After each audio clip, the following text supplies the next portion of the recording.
Hello and welcome to The Hill is Always Greener, a show where, three friends, I guess, have chill discussions about Sonic the Hedgehog until we start getting really philosophical and just really diving deep into just who this dude is. Like, who is this guy? I am Rock the Jake. I'm Game Buddy. And I'm Falero. Oh, we're missing one. Wait, what's up? Yeah. If you're wondering why there's only three of us today, that's because, well, Luke made a hearty sacrifice for us. He stood in the way of an infected Metal Sonic who was gunning for us. He was infected by a virus that was uploaded to him from shady parts of the internet. And Luke valiantly pushed all of us away with his strong, rippling muscles and said, "I've got this, guys. Don't worry, he'll get better." Yeah. It's a shame it had to happen on what is technically our second anniversary episode. Maybe not so much in terms of time, but, well, kind of.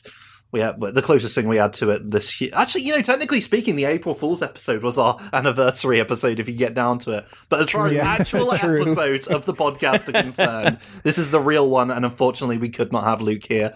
I think he may have also, really burnt himself out talking about Diddy Kong Racing last time. He had so much to tell us that, yeah, he's it's like the end of Ashton Ojo, where he's just sat there in the corner, and it all fades to grayscale, and that's a reference that I vaguely know about because I know about anime. But his wish was for us to soldier on ahead, so we are doing that out of respect. He is our unofficially appointed fearless leader, and we will follow his wishes. I almost recorded a video of myself stomping my foot and say, "You can't make us," but but he convinced us. So he's a very you know what, Luke wanted us to move forward and to do, and you know what, Luke, I hope you're watching us, Luke, wherever you are. Oh God, he's not actually dead, but sorry, he's like our senpai from school who's gone on to college. He might as well be. That's a better analogy than being Johnny Lightfoot in the clouds. Oh yeah. Goodness. But as I said earlier, we today is going to be a very interesting episode. It's not going to be 100% objective, but how can it possibly be? Because we're talking about who is Sonic the Hedgehog, and that is going to be, I'm assuming, a deep well for us to really draw from on on today's episode. Yeah, this is a concept I think we've probably had some idea of since we started the show, but has definitely evolved into what we're going to do today, over that course. And because I know for sure when we first broached this subject, I was like, well, man, I don't know. Where do you even start? And right. I'm going to be honest, this is just me. I'm only speaking for myself. I, these days, do not engage in, I guess the capital S, capital F Sonic fandom as a whole. And I think all that really means is I don't go looking for discussions on social media. Same here. Because, the nature of a lot of social media, and I guess I'm really talking about Twitter or what's left of it, is that, and I'm not saying anything new here, the more inflammatory or I guess black and white, poking the bear a opinion or a conversation starter is, the more people want to jump in on it. And that means more engagement, and sometimes that can be all a person is looking for, or hey, maybe a person is younger and hasn't worked out that there are better ways to get your opinion across than starting with, I hate this part of it, that's why I'm glad I only like this. And so when it comes to asking who is Sonic the Hedgehog, I'm more interested in kind of vamping with y'all specifically. And also Luke put together a forum that we sent out to some Sonic friends and acquaintances, and we got some responses back, and we're going to be referencing those thoughts because they're all very varied and different, and I'm so glad we got those. And we'll be sure to thank all those people at the end. So yeah, all that to say basically is I definitely want to keep this discussion positive, and we are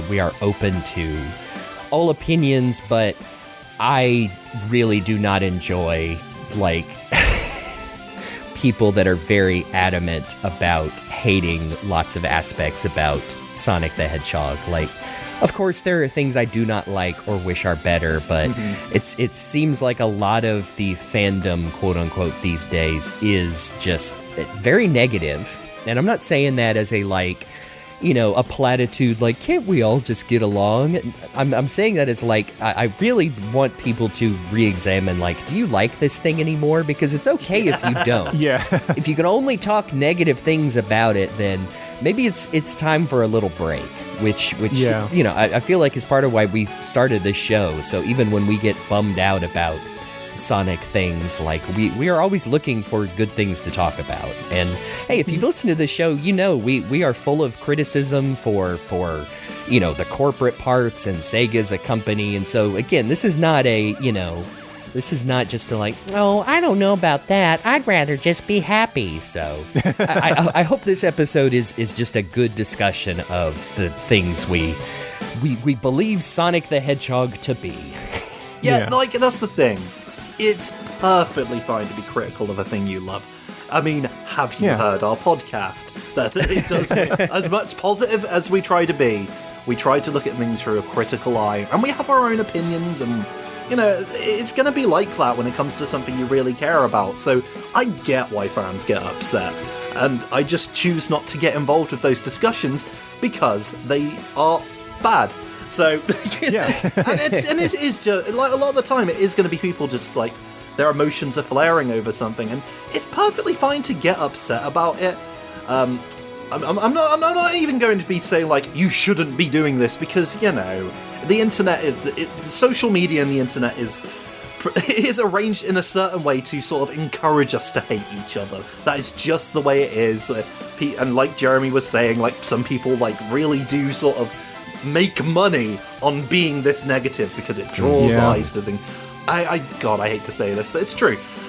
The Sonic fandom, there is a good portion of the Sonic fandom, and I can say this from experience because me and my partner are too, that are on the spectrum, and I don't mean the console. And so we hyperfixate on things we really like, and sometimes when stuff is different from the way we remember it, or people have different opinions to the thing we like, it can upset us. You know, change is a scary thing when it comes to stuff that is, you know, comforting to us. So I get it. People are having an issue with it because it makes them uncomfortable. At the end of the day, it's fine to be upset about this stuff, but that's why this is such a really controversial topic for us, because we are. I'm not saying we're stepping on landmines here, but we're potentially stepping on people's feelings by talking about something that means a lot to them. And so before we get started, we're just saying it's perfectly fine for you to see Sonic the way that is the way that Sonic is to you. We're not saying that it's anything wrong with that. Yeah. We're just saying that our opinions are better. No. Well, to piggyback on what you were saying, Chris, like, it is, like you said, it is totally fine. Like, if there is something that you genuinely enjoy and love, like, I'll even go further to say, like, you know, for, like, the initial time where you first discover it, it's okay to be, like, all in on it. Like, I love this, nothing's wrong, because you're riding that high. But then as you, like, experience it longer and longer, it's okay to become more critical about it. Like, there's, you know, like, not just the Sonic franchise, but there's, like, animes, there's TV shows, there's especially there's music and bands that I've loved that, like have put out just bad content that I didn't like. And they sold out. Yeah. Well, in one case, one band that I used to like definitely sold out in a way, but that's neither here nor there. But like, you know, it gave me, when I finally realized that I could actually be critical and be like, hey, I'm still a fan, I just don't like this part and that part, but I still support it and enjoy it, and that's totally okay. And I want to bring it all around to like positivity by sharing a joke that we all had before we started recording, saying, like, me personally, and this just because I don't use Twitter very often anyway, but the only like Sonic fan discussions that I ever, or like opinions that I ever even like read or am a part of, are either here on the podcast with my friends or in the comments of our podcast episodes, and Chris very funnily pointed out, well, that's why you're well. Yeah. That's why you're such a positive guy. But the only way you got miserable most recently is because you fought a really shitty boss. Yeah, he was awful, and I want him to die. Yeah, so if you were in the discourse on Twitter, you found his personal Twitter, things would be different, but... Cancel this dragon. Hey, before we jump way into this, I actually have something Sonic-y to share that is not Wait, what? It is not going to date the recording. Oh, please do. Okay, so just two quick ones. New Frame Plus is a YouTube channel. We've actually talked about one of their videos before. It was the animation of the Sonic series, and he is a animator who is, he said before, very cheekily, like, not a Sonic fan, just approaching this from the outside. And it's a really cool video that goes through, like, the animation principles on, like, all the major games. Well, they did a follow-up to that video a couple of months ago on the animations of Sonic Frontiers. And they talk about Sonic Frontiers, like, as a whole, through the same thing, and just, more about, like, animation in the Sonic games as a whole. And it's really good, so go check that out. I'll have to, yeah. I also wanted to plug Adam Bryce Thomas is an artist. He's done lots of Sonic work. Very cool guy. Got to meet him once at the Sonic Fan Fest. But he has a cute little... I like how he flags it on here that it is fan art and it is anti-canon. But it is... It is a short little 10-page comic about Lanolin, the sheep who works for the Resistance in the IDW comics, and Shadow the Hedgehog bonding over coffee. And that was a great comic, yeah. I don't want to spoil it. It sounds funny. It's actually a really good piece of writing, and you should go over to Adam's Twitter and look at it. It's Adam Bryce Thomas, just his name. So, and the link for it will be in our show notes too. Yes. And I just really like those two pieces of things and wanted to make sure to share them, spread some positivity. Yeah. Yeah, I'm really glad that you shared that because I read that yesterday and I was like, oh, this is really good. I like this. Yeah. And I believe, Adam is the one who designed like Lanolin, who is now like a full-fledged character in IDW. So yeah. Very Actually, cool. Speaking of that, I did get to read, I said in the Discord the other day, but I got to read issues 51 through 54, I think. Yeah, because my local library finally put them up on like the e-library. And yeah, the diamond cutters, that's cool stuff. I like it. Yep. I really like how that shook out. Also looking forward to, again, old news by this time, but hey, we're getting like a Sonic Riders-esque arc next in the regular issues. Very cool. All right. Well, gentlemen, are you ready to dive into, like you have already alluded to, this potentially controversial topic? Yeah. I will say, like, when I started just a few days ago, I did put out a tweet asking people what their favorite depiction of Sonic's personality was, and I got lots of varied responses, and also a bunch of the same response over and over, and I realized, wow, there is a certain part of the Sonic franchise that people really like, and we'll talk about that today. But, yes, I'm going to look for that tweet real quick. I know exactly what you mean, and hey, we'll get there. We'll get there. I want to talk about that specifically. I almost feel like we need to add a little point in here just to talk about those. I know we're being stupidly vague. You'll see. You'll get it when we get to it. So, as stated in the outline, who is Sonic the Hedgehog? Parentheses, under 3 hours. Good luck. Well, if you don't mind, I think I can start this out because the way that I approached this episode and my research for it was I just like kind of took notes as they came to my mind and as I was like playing or watching things, and I like separated it all into like 3 categories that I think kind of cover at least what I want to talk about. There's like the objective stuff about Sonic, which is, basically like the foundation. Like this is what Sonic is objectively in every single appearance. And then there's subjective, which that kind of like brings in some of like the fan community discourse. That's like, it's got a foot in like absolute truth. And it's also got a foot in like headcanon or what people think. And then like my final category is what is Sonic to me. And so I figure we can just start with just absolute objective stuff. Some of the stuff that I wrote down is that Sonic is a blue, speedy hedgehog. Yeah. I think we can all agree on that. I don't know.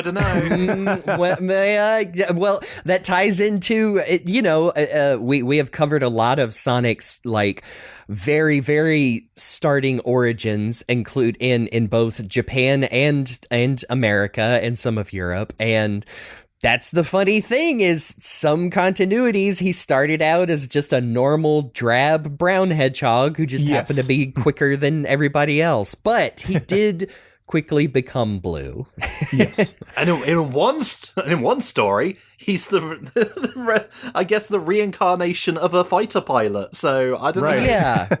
Which is so, I guess that's where, because I am old enough now to remember first starting with the Genesis Mega Drive games and then becoming aware of like stuff like that. And this is retreading our Bible episode of like internet rumors like, whoa, did you know in Japan that, Sonic had a human girlfriend and was in a book written by a fighter pilot's wife or something? And now to be able to look back on that is why the subject is so interesting, because even in the beginning, Sonic was not like super set in stone. It's funny you say you had your objective category, Jake, and I almost feel like that the corporatization, the corporate side of Sonic falls into that, because you could say as the objective is Sonic is Sega's mascot. He is a cartoon hedgehog. He is blue and runs fast. We got that one guy coming and saying, "What about Alex Kidd?" Yeah. What about him? He's dead in the ground. I was going to say, the only guy coming in arguing that is Alex Kidd himself, and he can't. He's not around anymore. Sonic shot him. Sonic has red and white shoes, and I think they might be boots. Oh, yeah, true. He has red and white footwear. Like, this is crazy. Like, even like the stuff that I wrote down as objective is not even 100% objective. Yeah, exactly. That's why it's so difficult to really like categorize this stuff. That's the whole thing about Sonic, isn't it? You think you've got it all worked out and you realize, no, Sonic has shot off in so many different directions, even in the games that are considered canon for all intents and purposes. Yeah. And you know whose fault this is? It's Sega. Yeah. They're the ones who caused all this trouble. I've got other things written down for the objective part, but here's three things that I think are, that we can all agree are actually objective because of either real world circumstances or the story in the games. One is that he's a predestined legend, and that is because of both Sonic 3 and Sonic Adventure. There are literally murals with him on there. So he is predestined to be a legend. There, in the real world, he is a hugely popular franchise that is still popular with adults and kids. And that's why we have like Sonic Prime and Sonic Frontiers and Sonic Dream Team, like some of the newest stuff at the time of recording. Not so much in Japan still, but it's getting better.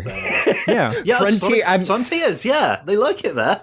Frontiers, and from what I understand, the Japanese translation of IDW is starting to get popular in Japan. But oh, cool. Yes, Sonic. I mean, Sonic has a third Hollywood movie coming out this year, so he does continue to still be relevant. There's a few other things I wrote, but the last one that I wrote is objective, but also a joke.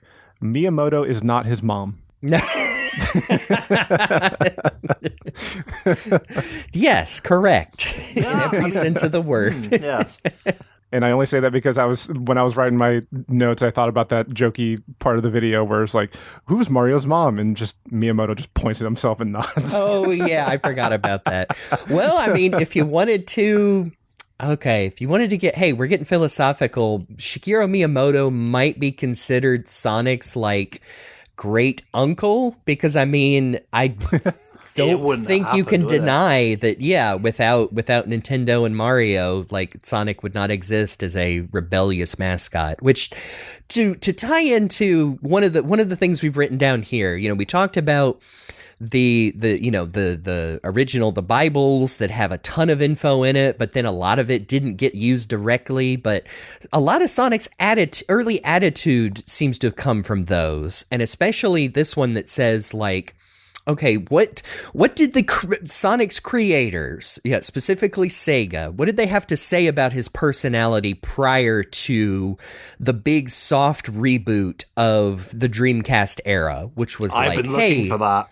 I've been trying to find information. It's hard. It's very hard to find, but I think if you use a little bit of logic and examine the corporate side, which these days sounds like a curse word and often is, but if you look at how Sonic was presented, I think it's easy to say that he was rebellious. Now, rebellious against what? Well, what do you got? Super Mario and those other lamos who aren't as cool. Yes, exactly.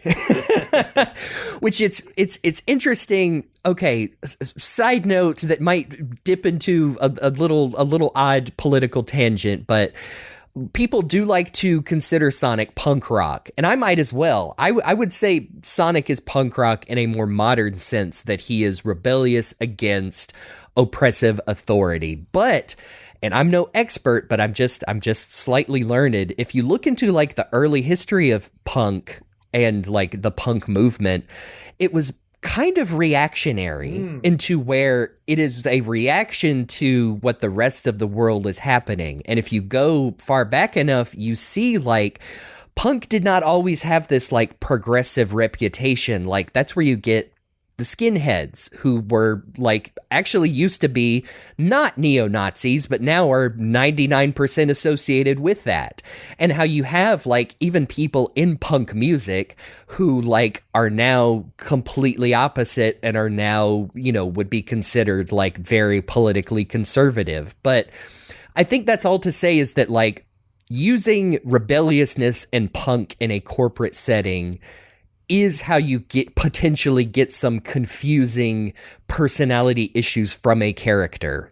So when you say Sonic is cool and rebellious, but he doesn't have like a set in stone personality yet, I think that's how you end up with the very different interpretations of Sonic in the 90s from all over the world, from American cartoons to, hey, even by the time the OVA comes around, like Japanese commercials or and again, I wish I had access to these. I don't know if we are, but like early Japanese Sonic comics, like we can't even dive into the one where Sonic is the superhero-esque alter ego of a nerdy little hedgehog named Nicky, because those aren't super well preserved or translated yet, but that is a thing that exists. That could have been someone's first Sonic thing that they took in Japan. Yeah. Maybe that's what they're calling back to. I say all that weird garbage to say that, like, I think you can look at early Sonic and call him rebellious and cool, but that's not necessarily a personality inherent to itself, if that makes sense. In a way, because there isn't a lot of personality to be had in Sonic if you're just taking it by the early games, but there is something there. And I'm not just like out of context, like meta-based sort of like Sonic is there to shake up the system and kick Mario's ass. I'm sort of like from the perspective of Sonic is a little sprite who, if you leave him too long, he taps his foot and gets angry with you, the player. And yeah. And to be fair, there's a lot of attitude in that. Like, you're not getting any dialogue from Sonic, but you get the impression that this is some guy who doesn't want to wait around, who doesn't like dealing with people, and he's like, and even like at the end of the game, he sort of like stares at you and gives you a like, could have done better, couldn't you? Especially if you didn't get all the emeralds. Like, you have. Back then, if you weren't reading like the comics or the cartoons or anything, you were just having to sort of interpret like Sonic's personality from that, if that was even important to you. Because I'm sure to some people it's just like, I want to play the funny game with the fast hedgehog, and that's fine. But that's all we had if you weren't reading the alternate, the extended media of Sonic. Yeah. And it's funny you mentioned that because, like, I think this is one of the moments where we can mention one of our responses. Dave Ballmer, friend of the podcast, like, one of his things, like, we had, like, different questions that we asked people. One of them was, what character traits do you feel are most essential to Sonic's characterization? Dave's response, like, his first sentence is, on day one, what we learned about him was that he runs, and if you stop him running, the idle animation shows that he gets annoyed. So that's Sonic. He's impatient. Yeah. Yep. Yeah. That's exactly what I was thinking too, especially going back to early Sonic. That is kind of all you had. And we've even mentioned that before, like talking about, our favorite classic Sonic sprites and how, in Sonic 3, like he gets a little more serious and he stands, with his chest puffed out and his big hands by his side. And instead of tapping his foot, also he's straight up like, is pointing like, come on, like, oh, wow, is this, that's the kind of thing you read into it and think like, oh, wow, is Sonic maybe a little more serious on this adventure? Is he, oh man, he's probably really annoyed with that Knuckles guy. Who is that? And it's so funny that I think they would probably both, be very different in their opinions of Sonic, but also I like that another response we got from Candy Pirate on Twitter considers Sonic like chaotic neutral, and I feel like that kind of goes right with Dave's response that talks about Sonic is, first of all, impatient and that everything else is secondary. Like, he says he saves people because Robotnik is bad, not just because Sonic is good. And that's just so funny that I think those two are not diametrically opposed to each other. That Sonic is very much and I think lots of people would agree, in fact, where, people would say like, well, Sonic is Sonic. It doesn't matter. He does things his own way. He's free. It's like, Sonic is ultimately not super concerned with like black and white morality. And just listen to his song. Yeah, exactly.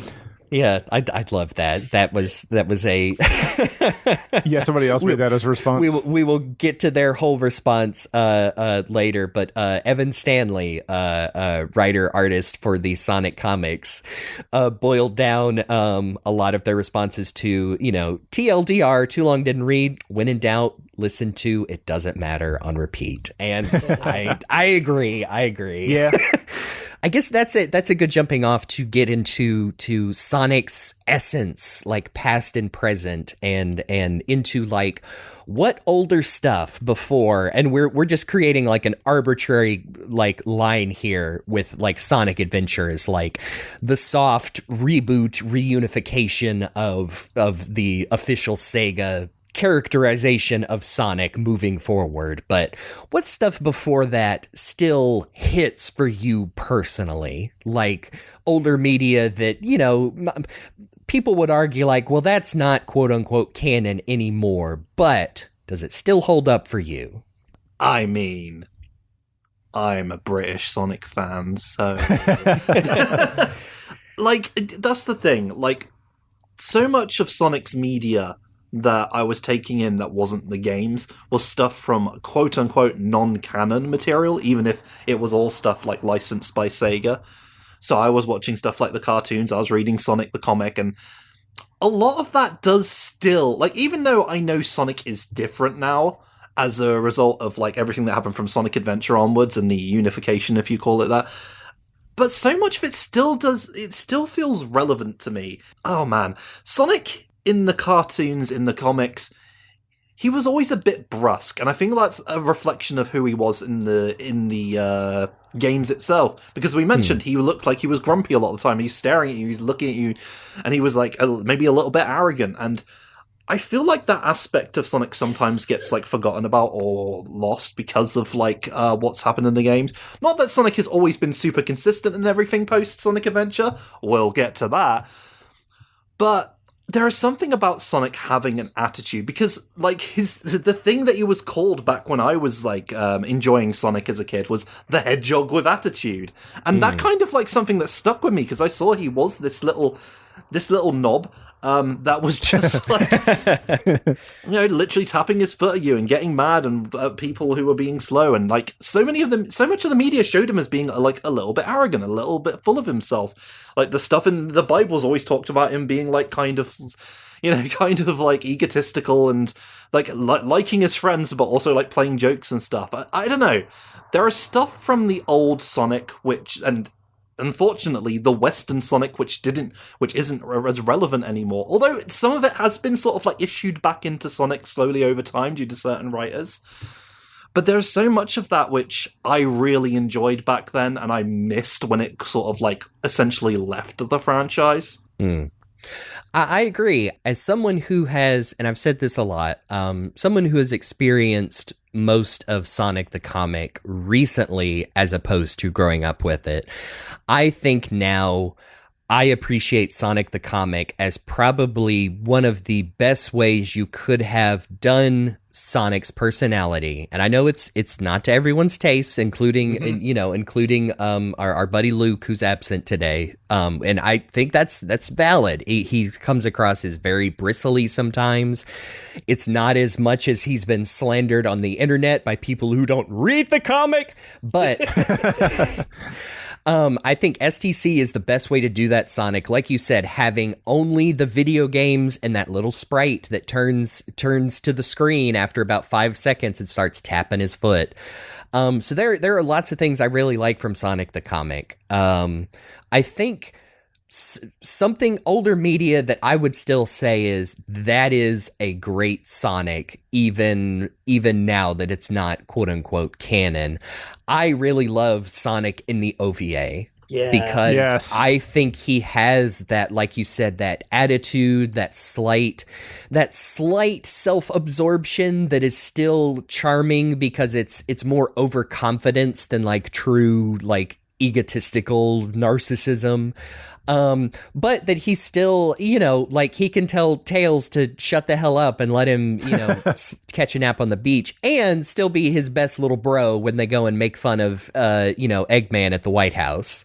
And I just like that dynamic, especially once Knuckles shows up and they're all playing off each other. And yeah, there is just the right amount of I would say like, edginess to that Sonic, and also like heroism when it counts, like at the very end when he has that moment with Metal Sonic. But yeah, I really still like the Sonic OVA, and it even feels still feels relevant like now, and I like to see that come forth in like modern classic weird thing to say, but modern classic Sonic media.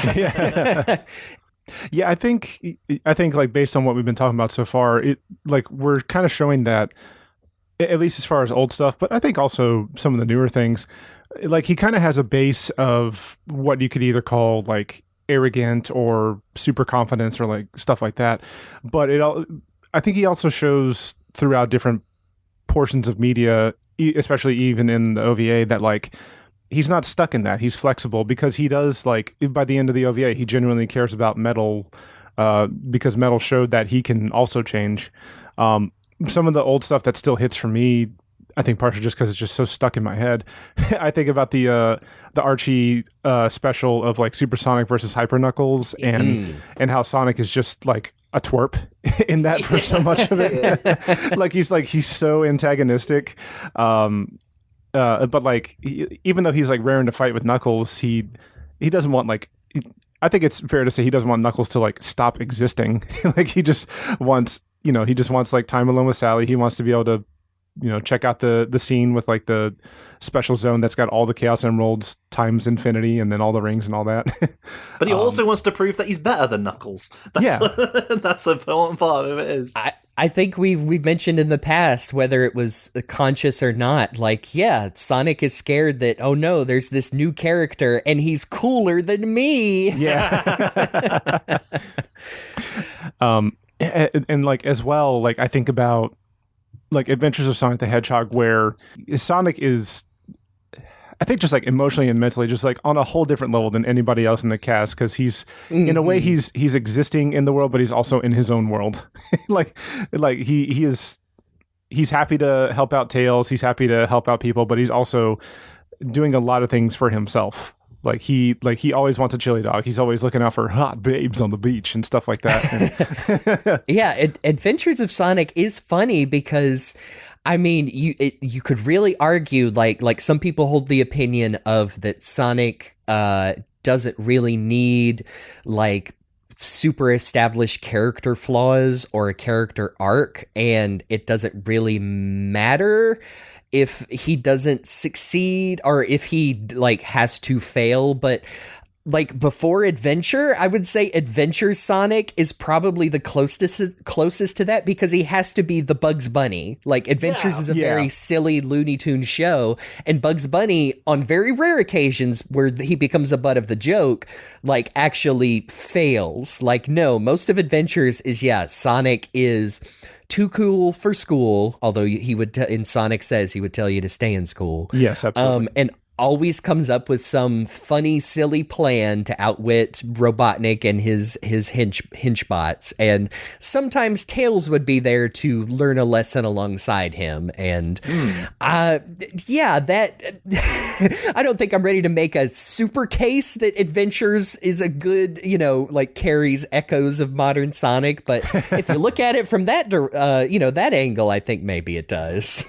Yeah, from that angle specifically. Because the thing about, like, Adventure Sonic, and I'm pretty sure I brought this up when we talked about it before, is that guy can do a perfect disguise, and everyone is always tricked by it. Like, no matter what. Everyone is a dum-dum compared to Sonic, who is the coolest guy in the world. He's legally married to Robotnik because of his disguises. Which is the most Bugs Bunny thing he did. Yes, exactly. Yeah. Oh, man. That's the thing about Adventures. It was a great little cartoon show. But Sonic also was, he was funny. He would make jokes and he would goof around. And unfortunately, that is a controversial thing for Sonic to do these days. So maybe that doesn't link up with what some people like from their Sonic. Yeah. Which I think is, I would say, like, and this came up, like, every time we revisit those, but I think, like, Sad AM Sonic is also his own character, and because Sally Acorn is there, he has something to play off of. Like, I'm surprised I forgot to mention this when we revisited Sonic Underground, but Sonic Underground Sonic is written like Sad AM Sonic, but because he doesn't have a Sally, he just has a Sonia who's not the same.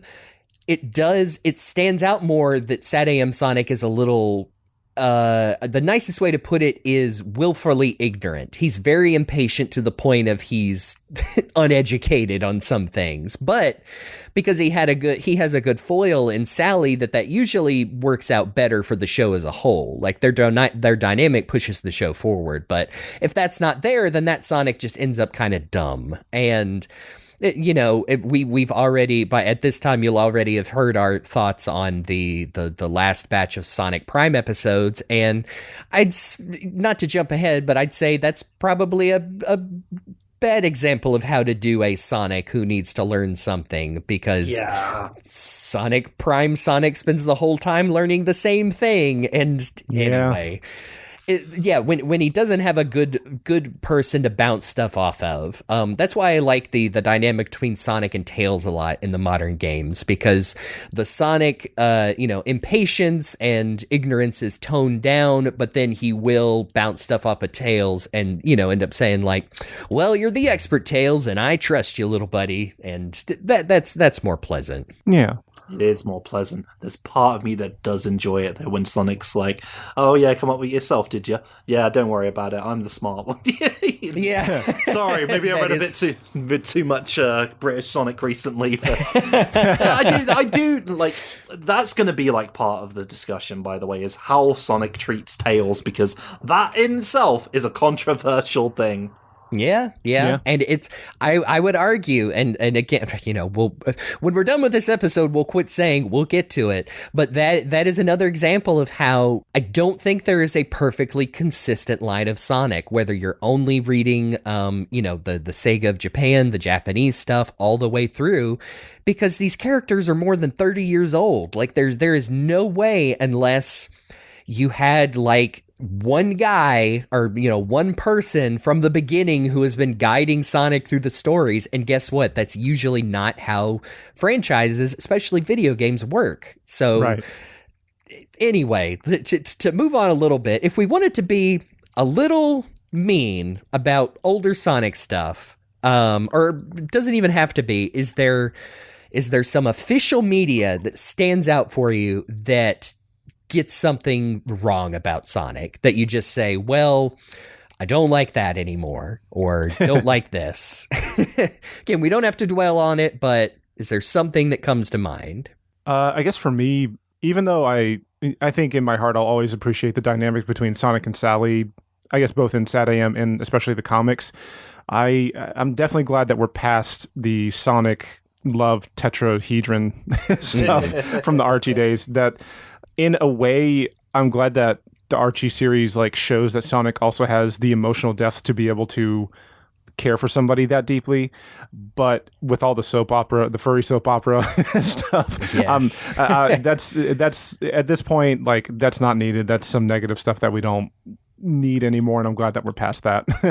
I hate to be the kind of person who also says, like, Archie as well, because I have friends who really like Archie and feel like it gets a bit of a bad rap these days, even though Archie is such a wide-ranging thing that had, like, several different eras. Oh, but, yeah. Yeah, there are a lot of aspects of Archie which have not aged so great. Well, I was also going to agree with Archie, but... Sorry, Archie Sonic, you're not that bad. In fact, At times you were fantastic. Oh, yes. Just sometimes they made Sonic a cop. Yes, exactly. If I was going to piggyback on anything, I think that the because I say if you're going to read Archie, you might as well skip to where Ian Flynn took over, and even then, it's going to be hard to appreciate how good it gets without knowing how bad it got. But I've said before that even after Ian and the new editors took over, and you could tell that the writing was getting straight up better. Like from an objective standpoint, the prose was more interesting. There was still so much baggage, like the storyline, we brought this up before, where Tails' parents come back and are very opposed to how the Acorn Kingdom is being run, and Sonic just turns into kind of a bootlicker for a while, which isn't out of character for Archie Sonic, but is so weird in context to see. And they do spin like, hey, that's the issue where Sonic and Tails get into a fist fight, and they spin something out of it. But it is weird to look at Sonic the Hedgehog and to see him, like that's where he ended up. And I think it ultimately works for Archie because that was that history of that book. But now I look back and say, like, nah, man, that ain't my Sonic the Hedgehog. But yeah, Sonic saying like authority is cool. Nuh-uh. We were just talking about that sort of thing. Well, if I could pick another older piece of media that I just think doesn't hit, and this is like the lowest hanging fruit possible, and we've actually already talked about this, but Sonic Underground is like a heartless golem of 90s Sonic the Hedgehog that really just feels like they literally did. They watched an episode of Sat AM and tried to write like that. And that Sonic is just a vapid airhead that has nothing interesting going on. So, and he's royalty, so fuck him. Yeah, exactly. Criticizing late Archie and Sonic Underground, you're really getting a stance on our opinions on royalty on this podcast. I do want to mention, like, just to defend Archie a bit, like there's quite a few bits from Archie that I truly enjoy, and in my notes, like I already talked about, like the 3 sections that I wrote, but I also have a fourth section where I just like whenever we get to it, like whether it's one specific moment in the podcast today or if it's like throughout the episode, I have like just some of my favorite Sonic moments throughout like all my history with Sonic that I truly enjoy. And one of them is a moment between Sonic and Sally, actually before like Ian's takeover of the comic. Yeah.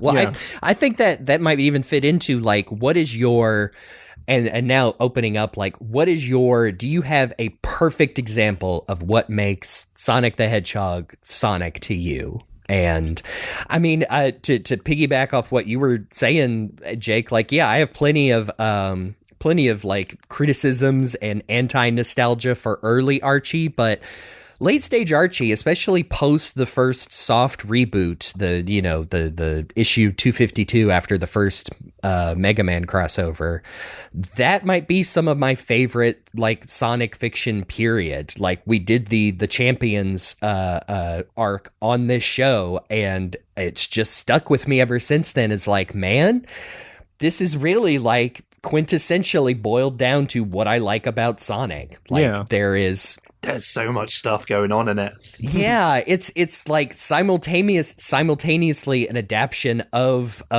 like Sonic the Champions, the fighting game, Sonic Unleashed. There's a little bit of like Sonic Adventure 2 on Knuckles' side because Archie never really adapted that, but the Master Emerald's been shattered, and also he hangs out with Chip, which is cool. And there are so many things, like even in the flashbacks, which are meant, supposed to be like younger Sonic, where he talks about first meeting Breezy and whatnot, like captures the dynamic of, he's not even classic Sonic in that he's younger Sonic, but how he's more like brash and a little bit more curt and insulting, and then you hop forward to this current Sonic and he's like, oh yep, that was me. But it's showing the like different aspects of Sonic's personality in his history. And I tell you what, that era of Archie is the closest we will ever truly get to everything is canon and it matters in a fun way. And again, I love the IDW comics, which have carved out their own modern Sonic niche, but I still mourn that era. Yeah. But yeah, I know I have, it's hard for me to pick just one moment because there are a lot of Sonic moments that feel really special to me. I know a lot of my examples I put that I really love Sonic in that Champions arc because he's reuniting with a lot of friends and just their dynamic. We shared it on our social media, but the moment in Champions where Sonic talks to Tails, who is still very upset that he, Honey pulled a fast one on him, kind of deceived him. He felt naive and got knocked out of the tournament. And Sonic realizes that, like, uh-oh, my buddy's not brushing this one off. I better get serious for just a second and encourage him. And that might be like just one of my favorite moments, and I love that it's kind of gets echoed in Frontiers. And hey, it's Ian, it's the same writer, but yeah, the times where Sonic can encourage his friends while still being him, like, not saying like, oh yeah, and he doesn't get all sappy, but when Sonic knows just what to say. And I think that gets that also plays out with, like, Sonic doesn't talk to Tails the same way he talks with Knuckles. He knows Knuckles will forever be his friendly rival. Yeah. And so he is still real with Knuckles, but knows when to throw in a joke or two, or when to, like, say like, yeah, well, next time we spar, I am not going to hold back, Knucklehead. And I just really like the moments where that is able to be shown. And that happens a lot in Sonic X. I really like how it actually came from a a silly argument on Twitter that I won't get into, but someone brought up the moment near it's the last I think it's episode 50 of Sonic X, which is where, I think it's 49, is where they get the portal working. Sonic and all his friends are going back to Sonic's world. It's time to say goodbye. You know, it's the end of the journey. But, you know, this is where Chris shuts the machine off and, like, runs away with Sonic. And Sonic goes with him. Like, I think that's the funny thing. People talk about Chris being, you know, selfish and impulsive. And I would say, well, he's like, what, 11, 12 years old. He's a child. And also, yeah, that's the story they're telling. And also, yeah, Sonic chose to go with him. He's Sonic. He could have. To be fair, like, if I were Chris's age, if I were a kid called Chris and I met Sonic the Hedgehog, I wouldn't want him to leave either. Exactly. Yeah. Well, in this moment where you know Chris takes Sonic and runs away, he's not ready to say goodbye. He remembers talking to Sonic late at night, and they're sitting on his balcony overlooking the pool that he fell into that Chris rescued him for, and he says something to Sonic.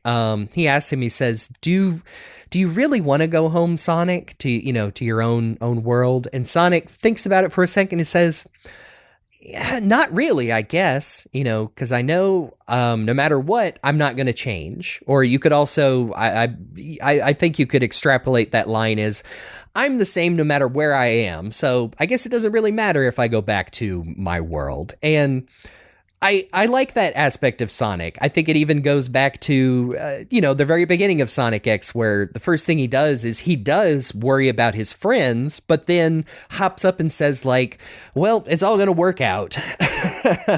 He's very positive. He's very confident in himself, but I think it's a mistake to consider that Sonic is, like, flat and unfeeling or can never change. Because I just don't think that's consistent with who he is. I even, my last big moment is I really like Sonic and Sonic Adventure 2, because again, very serious things are happening in Sonic Adventure 2, but Sonic always has, like, he knows when it's time to jokey joke and not take it seriously. Like, literally, he has been arrested by the military police. And, the thing he says as he's jumping out of the helicopter is like, geez, what a boring flight. I like running better. Yeah. That's kind of the thing. I was rewatching, like, the cutscenes from Sonic Adventure 2 in Japanese just for just for variety, because I wanted to see, like, you really get into, like, what's actually being said there. And the thing which I was reminded of when I was watching this is Sonic's a bit impatient and annoyed throughout this one, and I don't blame him. Like he's there, and understandably he's put in a cell, and he's like pacing around the place because he's Sonic the Hedgehog. He doesn't want to be sitting around in a cell. And then when Amy Rose shows up to save him, he's like, "Oh, for fuck's sake!" Yeah, I think I've said before, I like how Sonic X extrapolates that scene a little bit, where Amy's going on and on about, "I'm here to rescue you. It took us, we tracked you down, and we knew if we could just get down here," and Sonic's just like, yeah, I gotta get that Shadow guy. Man, that guy, what a jerk. I hate him. Yeah. And like, oh, did you write this, Sonic? What? No, shut up, Amy. I feel that's like one of those ones where Sonic was feeling a bit more like the Sonic I remember. Like, it's not that I don't enjoy, like, the Sonic that you're talking about, like in the new 252 post-reboot Archie, where Sonic is, chilled out a little bit. I will admit that sometimes, like, post-adventure stuff, it does sometimes feel like Sonic's had his edges filed off a bit too much. And I know it's not the 90s anymore, and he's not always going to be, like, quite as brusque, have as much of an attitude. But then sometimes he's just got these situations where he's being sarcastic or impatient or just, like, not ready to deal with anyone's nonsense. There's like, oh, that's the Sonic I know. That's the Sonic that tapped his foot at me because I wasn't controlling him for a second. Yeah. Yeah, I think, Sonic Adventure 2, like, Sonic's got jokes, like, regardless of language. Like, that's one of my favorite things, is that the last story, Eggman's like, oh, Sonic, you're stubborn as ever. You survived that. And he says, hey, letting Knuckles take over the shuttle was more dangerous than you've ever been, Eggman. Just had to Knuckles catching strays for no reason. Yeah. Well, I mean, like... Well, he knows Knuckles can take it. He knows Knuckles can can take it. But then I think Sonic Adventure 2 is also a great example because, he the final battle with Shadow, like Sonic is playing it fast and loose, but then Shadow does literally say, okay, well, now I'm going to kill you. So he does. Sonic knows he's serious and takes the fight serious. But then I love that in Last Story and this is one of those things that's very interesting because you only get across if you take your entire allotted time while you're fighting Final Hazard. I know what Sonic, you're gonna say. He's literally giving Shadow a tutorial on how to be super.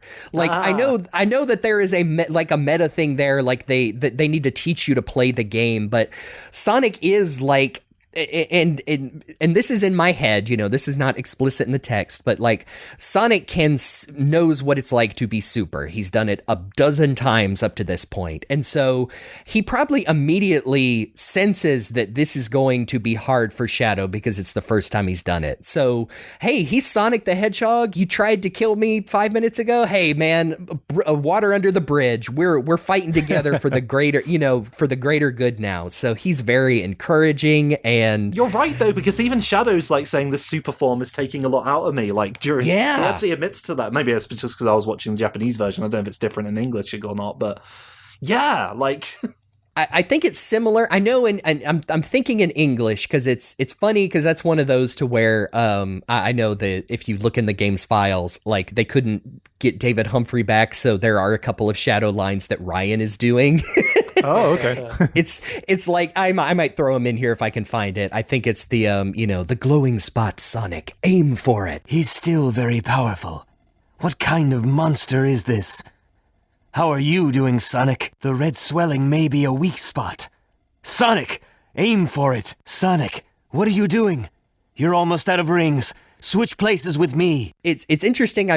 Just saw people just having I don't even know what it was related to, talking about Sonic being, there is that famous line that is in Japanese or in English where Shadow says, it's about like 4 minutes into the fight. He's like, oh, I think I finally figured something out about you, Sonic. I know who the ultimate life form is, and it might be you. Oh, yeah. Now, the funny thing about that is, if you're playing as Shadow at that same point in the fight, Sonic says something pretty similar.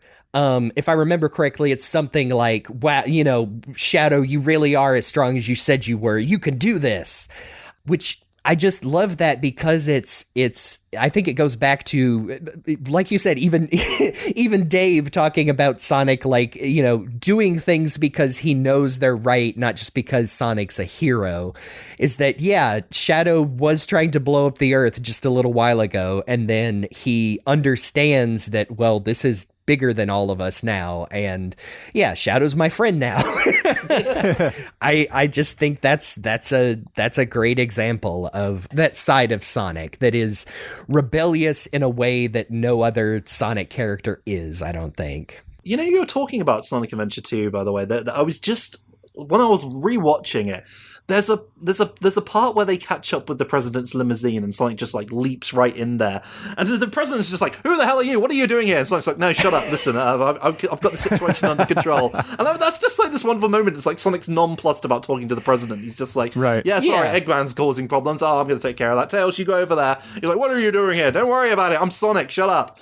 Yes, that's the sort of stuff I like. This vulpine child is hacking your systems. Don't worry about it. Don't worry about it, man with pants. It's okay. Yeah. Which, we've talked about it before. Like, another great moment in Sonic X is, I believe it's episode 14. It's the Helen episode, where the whole thing is the entire world wants Sonic the Hedgehog to come to a party at the White House so that they can, we're finally connecting with these extraterrestrials, and he's a force for good who defeated Eggman. And Sonic's like, no, man, I promised my friend we'd go to this little island and pick flowers. Like, forget all that junk. What do I care about the president? And yeah, it's just good, man. I think for me, like, as I've been thinking about it, I think there's like 3 moments, at least right now, that really stand out to me that I think kind of really perfectly encapsulate who Sonic is. The first one is in Sonic 3 after the Sonic and Knuckles fight before you go to Sky Sanctuary, where like, once they realize that Eggman's been behind everything and he's stealing the Master Emerald and all that, Sonic like immediately buries the hatchet with Knuckles, like he did, with Shadow, and like he realizes, there's bigger things at stake here, and he, helps Knuckles along, and they work together. And I just like that moment because, like, especially like for the old games where you don't have Sonic talking out loud, it just shows just through gameplay and through simple actions and motions that Sonic is not so inflexible that he's going to like leave somebody behind when like the fate of the world is at stake. Yeah. I see what you mean. I think that comes back to like even in the OVA, like knowing Metal Sonic had the potential to turn over another leaf. Like, yeah, like Sonic is very much, and I think this is also something that has been a teeny bit inconsistent, but is mostly comes out on the side of Sonic is not going to hesitate to put down a threat that is, it's usually a giant monster that's entire existence is to destroy the world. But like, I think we mentioned it before, like in Sonic Adventure, when to call literally this spirit that has been imprisoned, this otherworldly being with Chaos, says like, we have to seal Chaos back in the Master Emerald. That's the only thing we can do. And Sonic straight up says like, but that's not going to change anything, right? Like, it's not fair to Chaos. Yeah. We've got to fix that first. And I just really like that. Like, there are times, Sonic Adventure is another game where I believe it's I think it's a little bit more explicit in the Japanese. I know it's in Sonic X. It might be unused dialogue, which is a cool thing about the Sonic X adaptation, even if it's a little janky.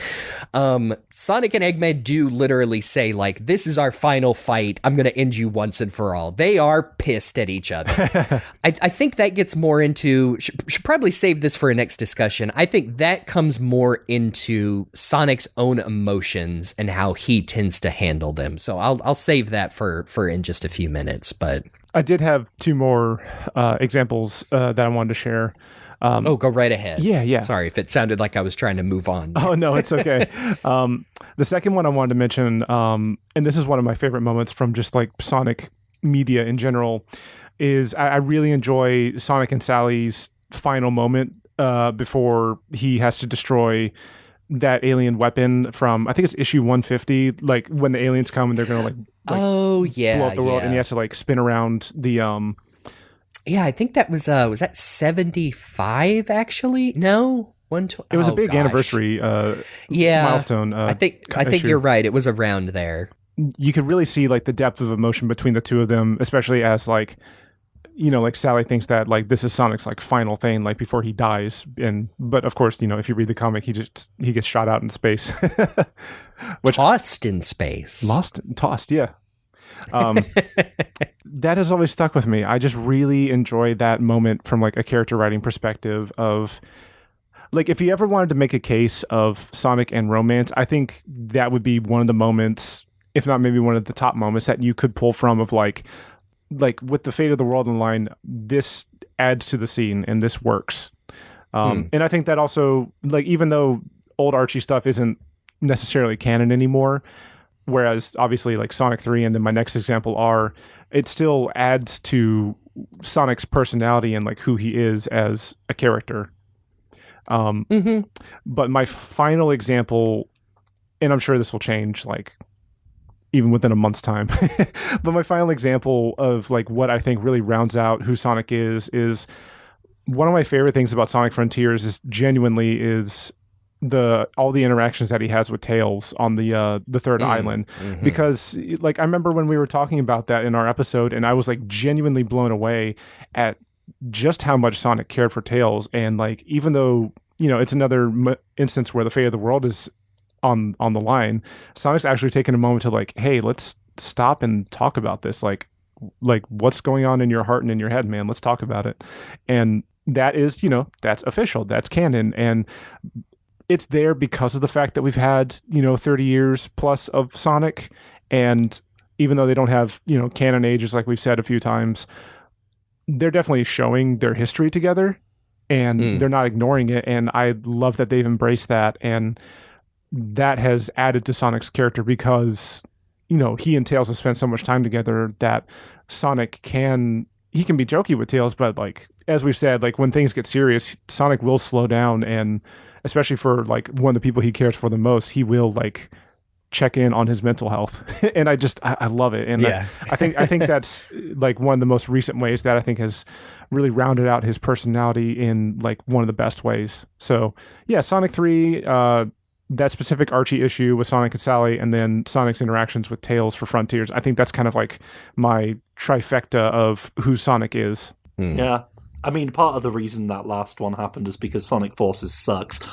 See, that's what I was going to say, is I've seen some people react so negatively to that, because it's the line Tails says. He says, well, if anything, I'm inconsistent. And yeah, but I love the fact that, you know, the Sonic games up until recently, and this is a whole, we could probably do a whole show on this, have been very like, well, new game and new Sonic, like all his friends are here and the same, but we're not going to be talking about our previous adventures unless it's, whereas Frontiers and some games after that, and now it seems, and I personally enjoy it, like it's okay to reference, hey, I'm using that loaded term, references, but it's okay to let these characters like talk about the lives they've led.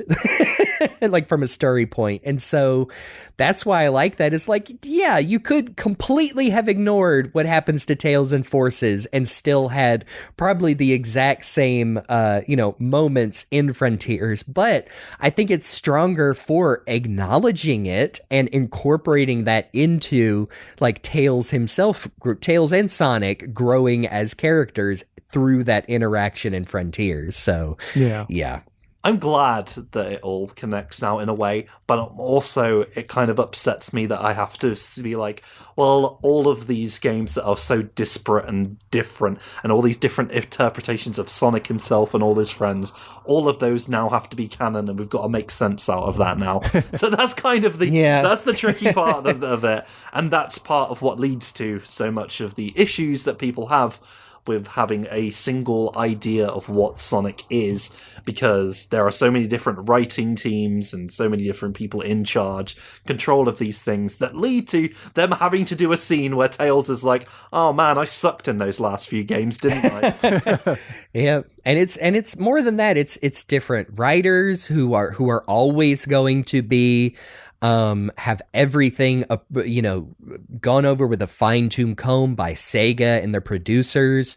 When it's a game that started out in Japanese, you're going to have different translators and different writers for those translations that, make different word choices. And it's like I said, it's going to be hard to be perfectly consistent over the course of more than 30 years. And it's not just Sonic. Like okay.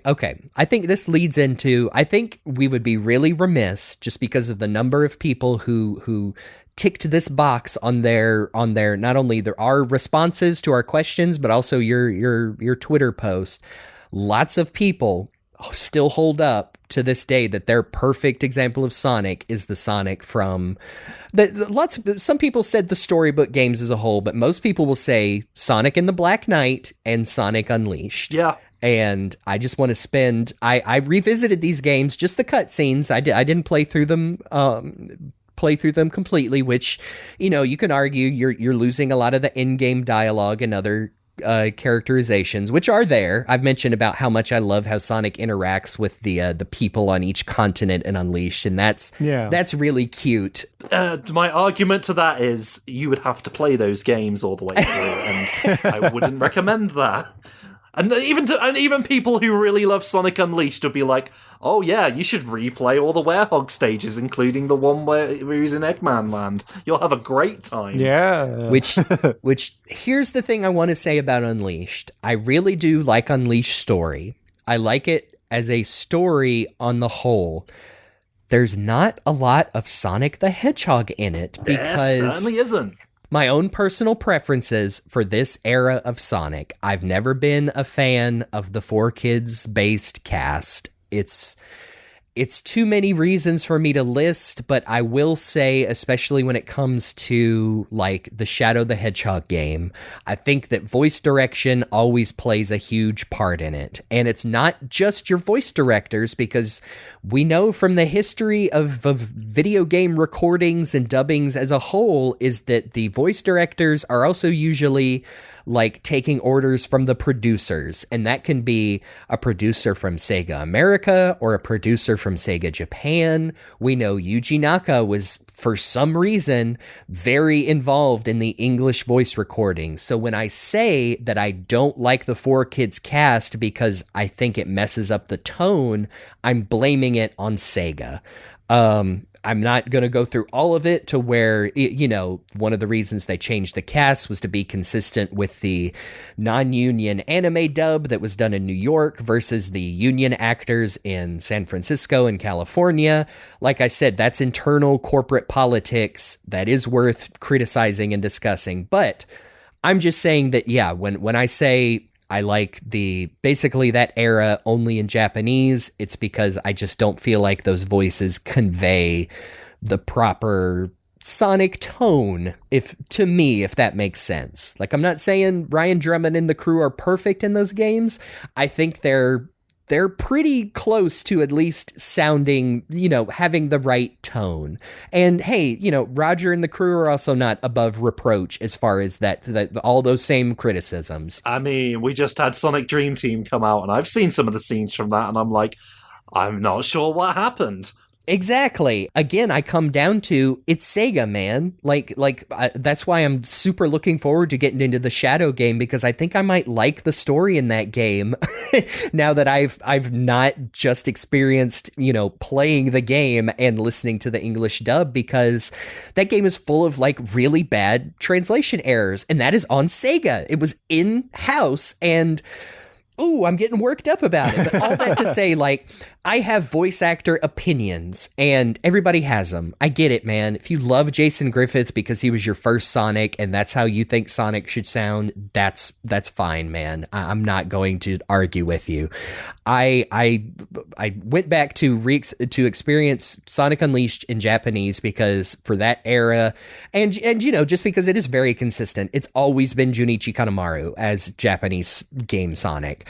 But, you know, for the whatever, unless you want to, but Sonic CD, shut up. That's not what I'm talking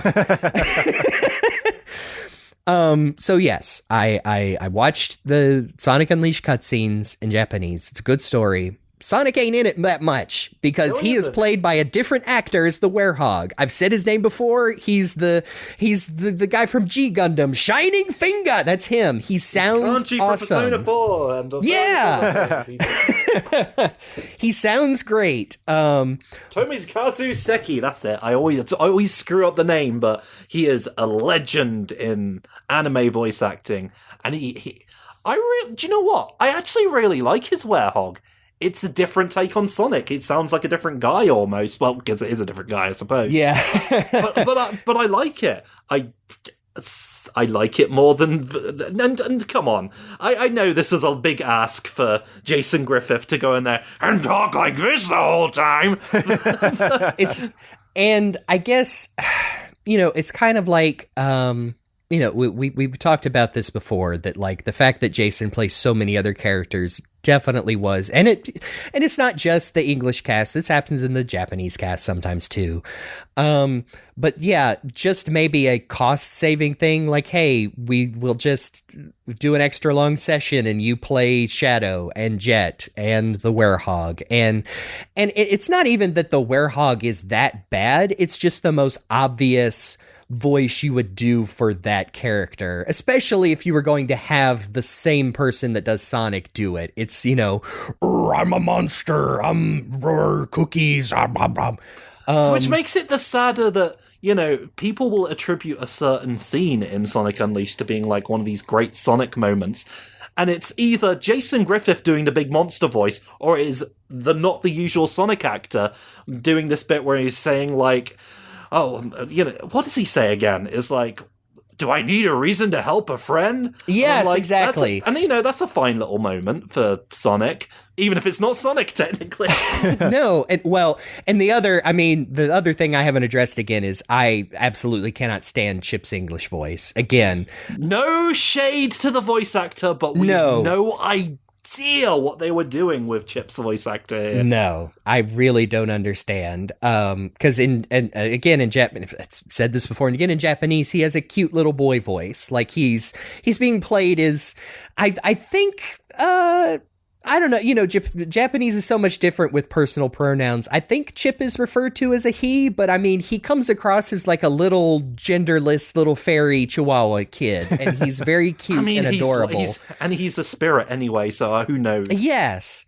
But yeah, the scene you were talking about is really good. I see why people hold up that scene of Unleash. But the funny thing is, again, it's Sonic the Hedgehog who is, he's saying this, basically a different character.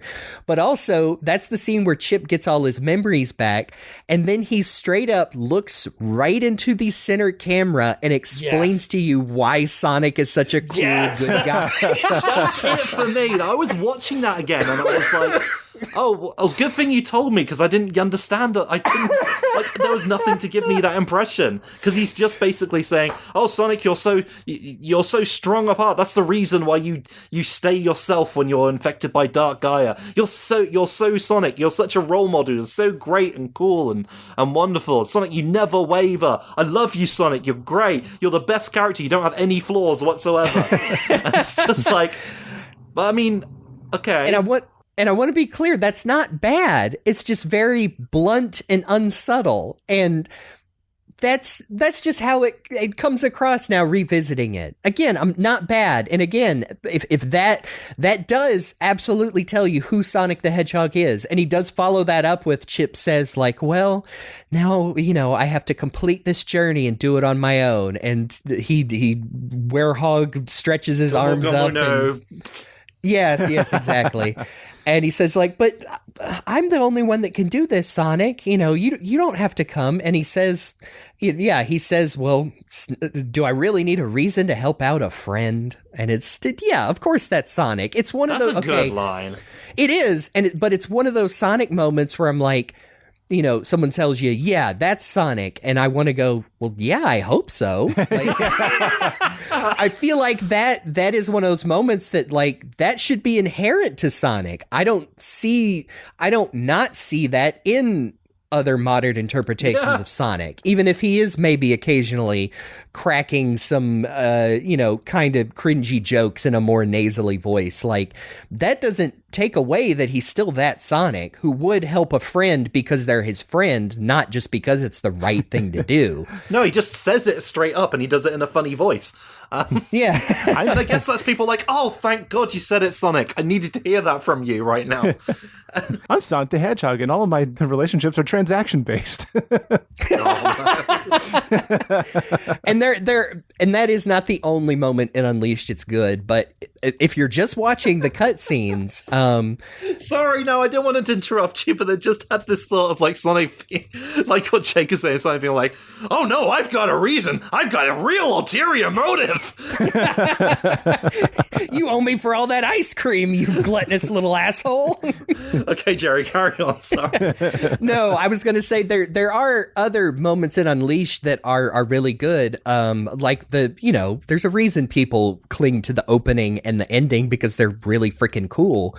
But like especially the ending, like you do have the thing that comes up a lot is that Sonic pushes himself as Super Sonic to the limit and does it. He defeats Dark Gaia and he, is sealed back in. But then he's like, well, I'm spent, and like passes out, and Chip still manages to save him. But Sonic wasn't thinking that far ahead. I think that well, guess I'll die. Yeah, exactly. As long as my friends are safe, and that after this, I'm glad we're moving into like our personality traits, because that's one I think for Sonic. But yeah, Sonic Unleashed is good, but revisiting it, I guess, and again, we're always coming at this from the perspective as we are all grown adult men who have been Sonic fans since it came out. And I'm like, yeah, that was good. That was great. But a lot of it doesn't super stand out to me as better or worse than other interpretations because that is the core of who Sonic is, I guess, to me. So yes, I agree,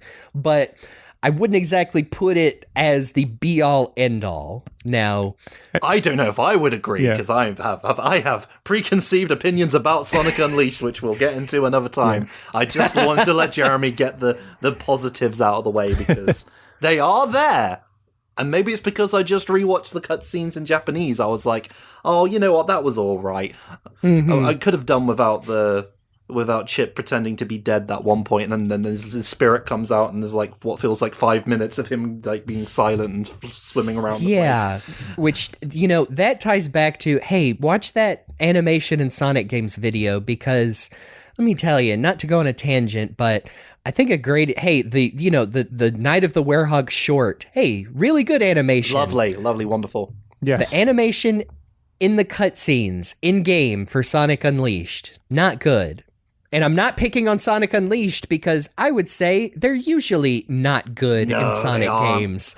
But like I said, go watch that video. Even he gets into that despite it all, Sonic Team and Sonic games are obviously very budget conscious, and as much as I hope that Sonic Frontiers made enough money for them to hire an in-game animator to rig and animate those models, but that's beside the point. By the way, while we're on Sonic Unleashed, just want to put this out there while we're on the topic of like depictions of Sonic and tone of Sonic.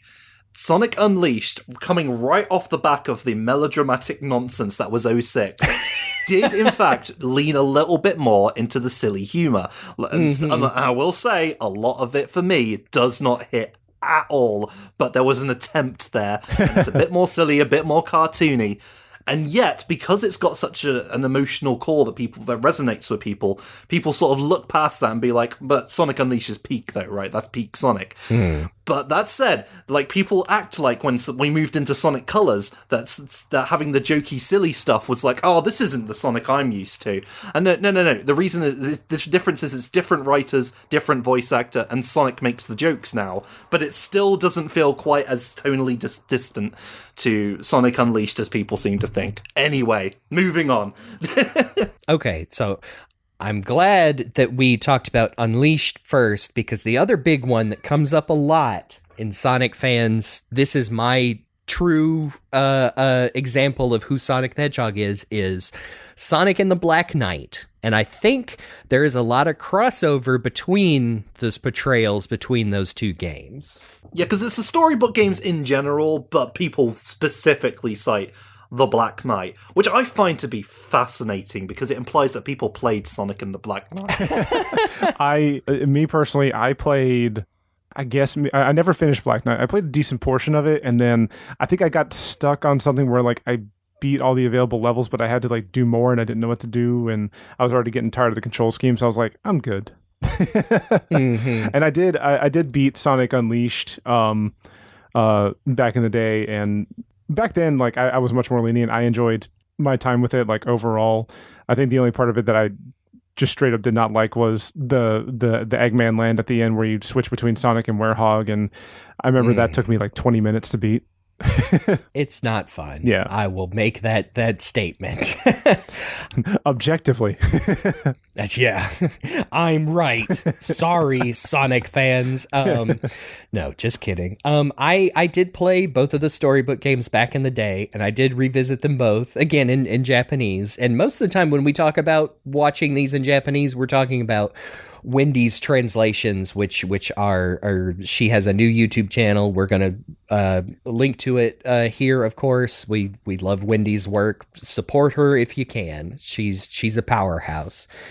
And I rewatched the cutscenes for both of these stories, which is about 25 minutes each, give or take. And I do see, and maybe it's because it's been so long, but I do see how Sonic's character just hits different in Japanese with the, you know, the slightly different writing adaptation and Kanemaru's performance. Like, the thing that stands out to me in Secret Rings is Sonic is kind of nonplussed about this whole thing. Like, he gets sucked into the 1001 Arabian Nights by Shara the genie, and he's just like, all right, cool, let's go.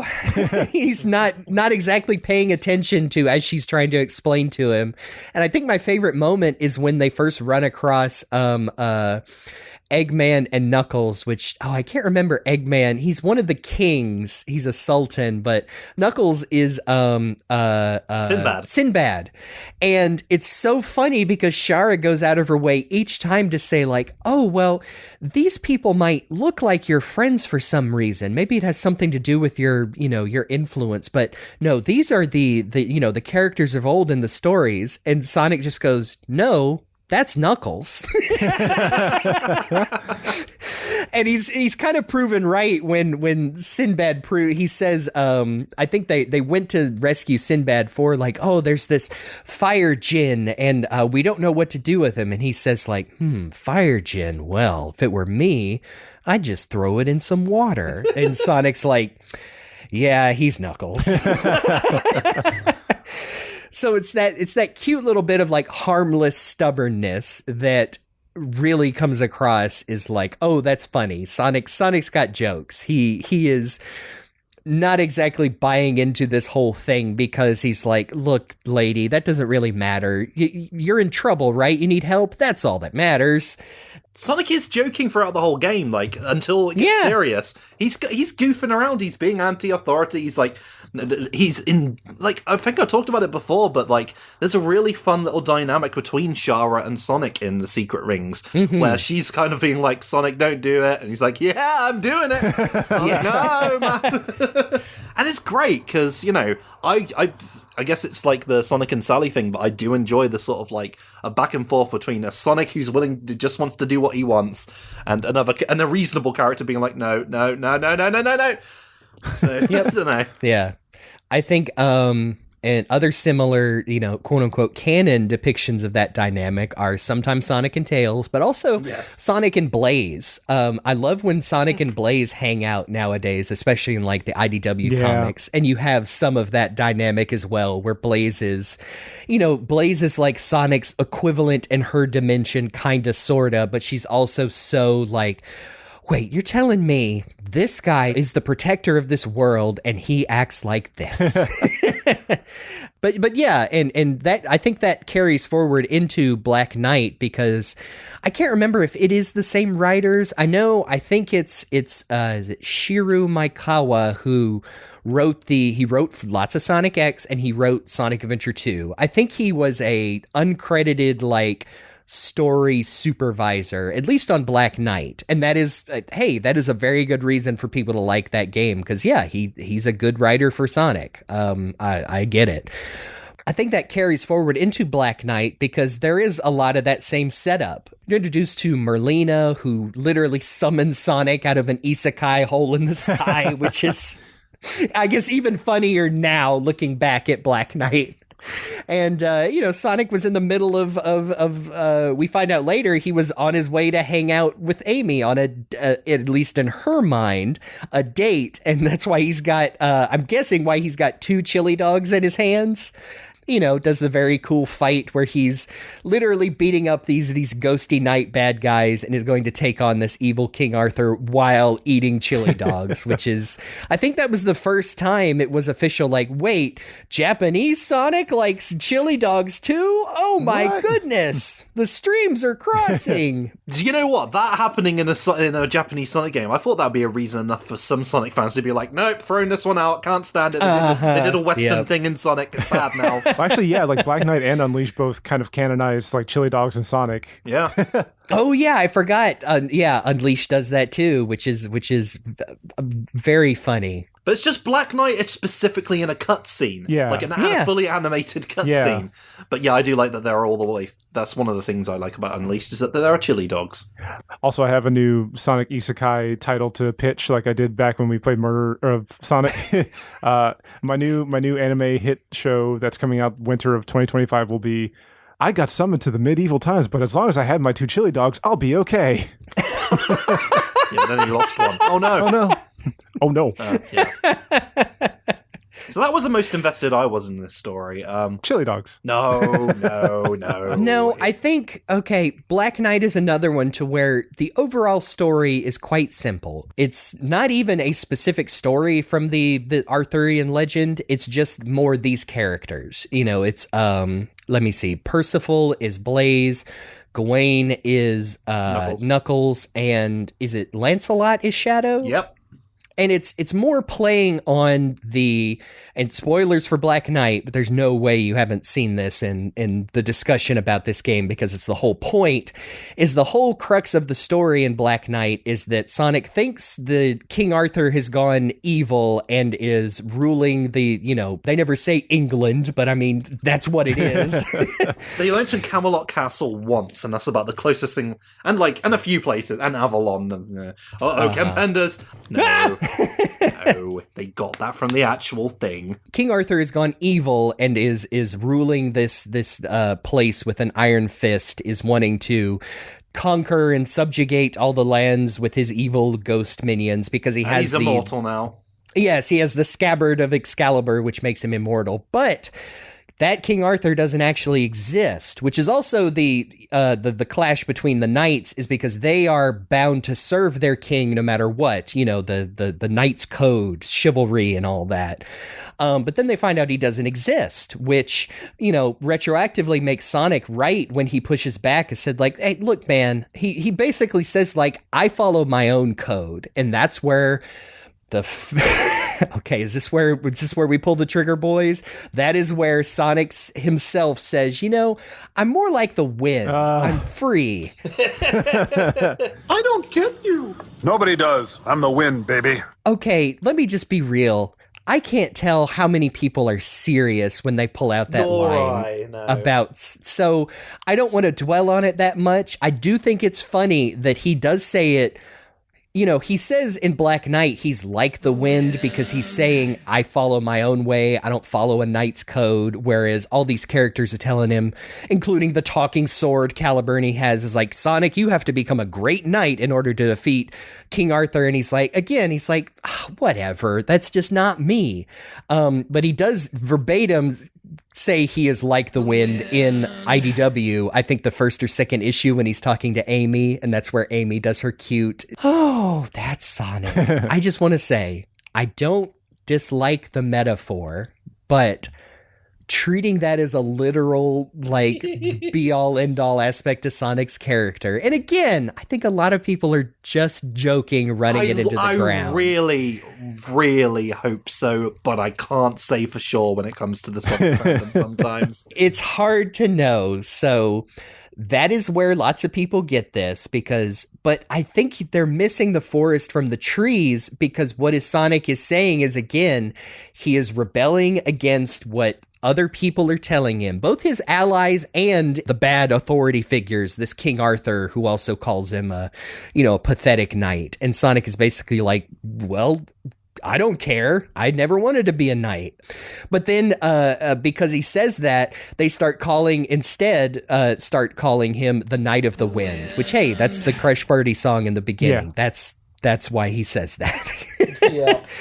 But so, yeah, I think that is the important part of Black Knight, is that Sonic he has so many of these other characters telling him what to do, and he doesn't listen to any of them. Even, I can't remember her name, but Amy, the Lady of the Lake, who gives him the specific task to become a great knight. She says, oh, you have to free these captives and inspire the people and be a hero. And the sword takes it very literally, says, well, we have to go do that right now. But then they find the lost child on the road that says, oh, a dragon has taken all of our mommies and daddies hostage, and Sonic drops everything to go do that instead. And even though everyone's saying, oh, you're gonna miss your deadline, and Sonic said, don't worry about it. And of course it turns out that was the secret test by the Lady of the Lake that she actually wanted him to do. So hey, Sonic was right the whole time. Sonic was right to not do as he was told. And, yeah. That's Sonic. The other, you want to talk about the other big thing? Hey, there are a couple the world of things has to die. There are a couple of things worth talking about in this game. I almost want to leave some of it when we actually eventually talk about it, but no, the people do cite these things as the things that they like about Sonic in this one. One of the first ones is when he first gets Caliburn, And Melina tells him, if you slay King Arthur, they will hate you across the land. You'll be known as a Kingslayer. And Sonic is basically like, well, can't be the hero every time, which is, pretty interesting because it kind of like shows that Sonic isn't necessarily, he doesn't really see himself as a hero or necessarily. He just wants to do what he thinks is right. Yeah. And that's a nice bit of characterization. I can see why people refer to that one a lot. There's also the whole thing of, okay, so the whole you have to explain it. You do have to explain it. I guess we need to be actually, because part of me just likes to boil things down into the most funny, silly ways possible. I know. It's the British. Feel free to do that first. So basically, Sonic decides that mortality is cool, actually, and we should all die eventually. But that's fine. What actually happens in the story is Melina is trying to keep this kingdom going forever, unnaturally, because she's seen into the future and she sees what happens, so she's going to try and keep this going using the power of Excalibur.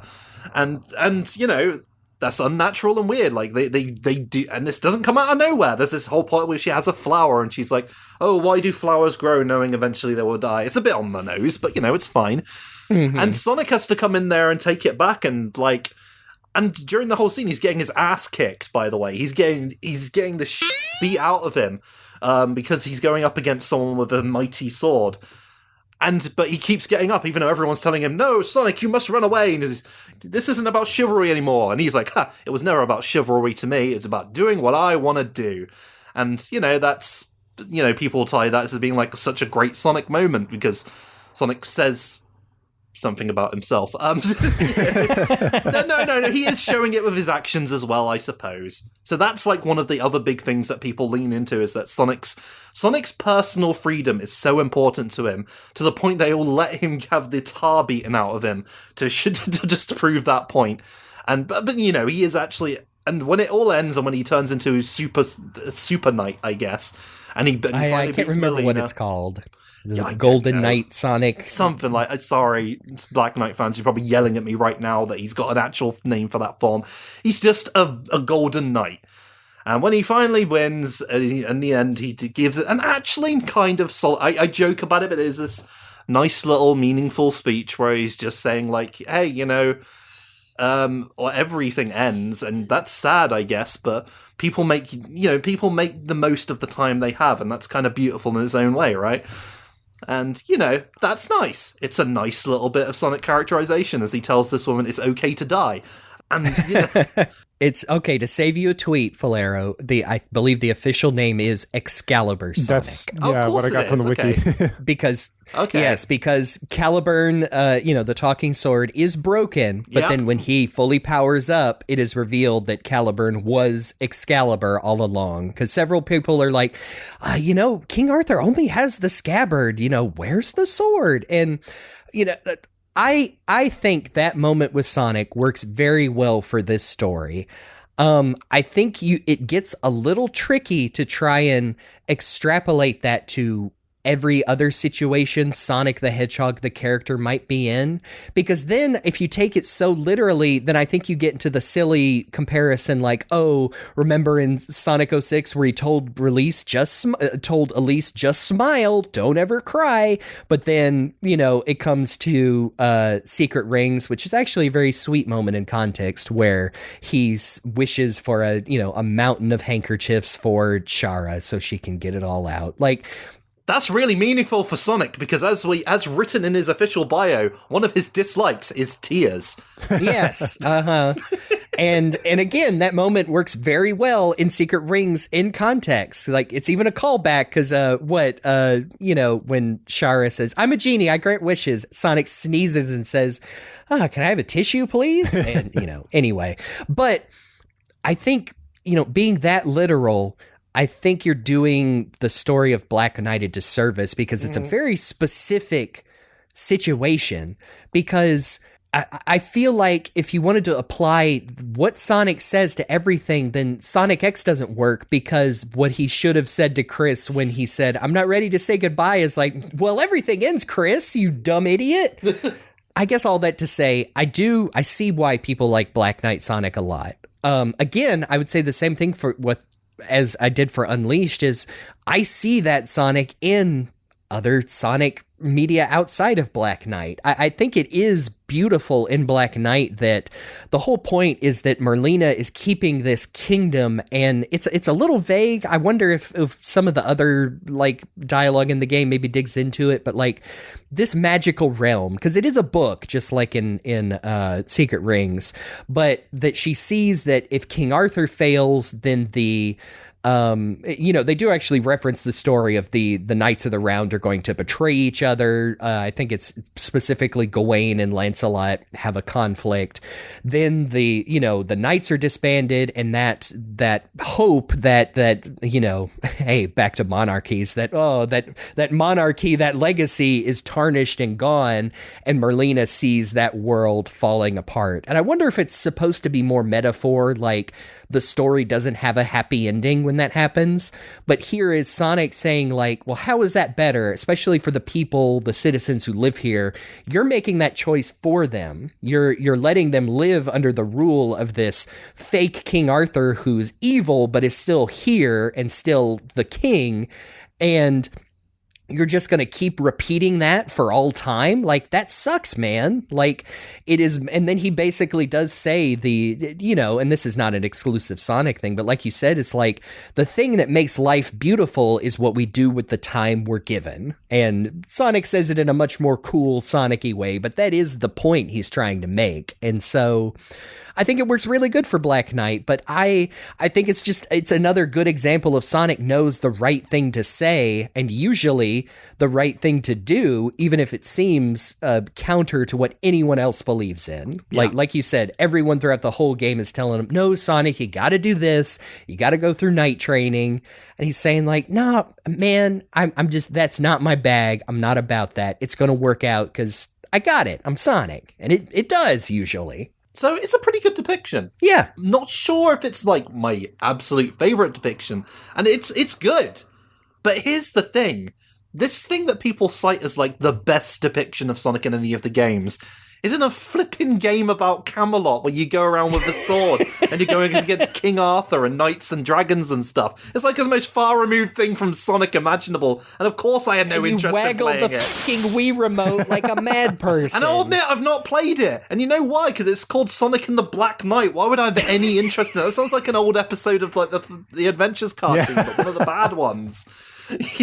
Oh man. But I don't want to take it away from people who like looked at this depiction of Sonic and saw like this is Sonic to me, and then right after that they got a Sonic that they didn't like in Sonic Colors, I guess, and suddenly every Sonic was ruined forever for them, I guess.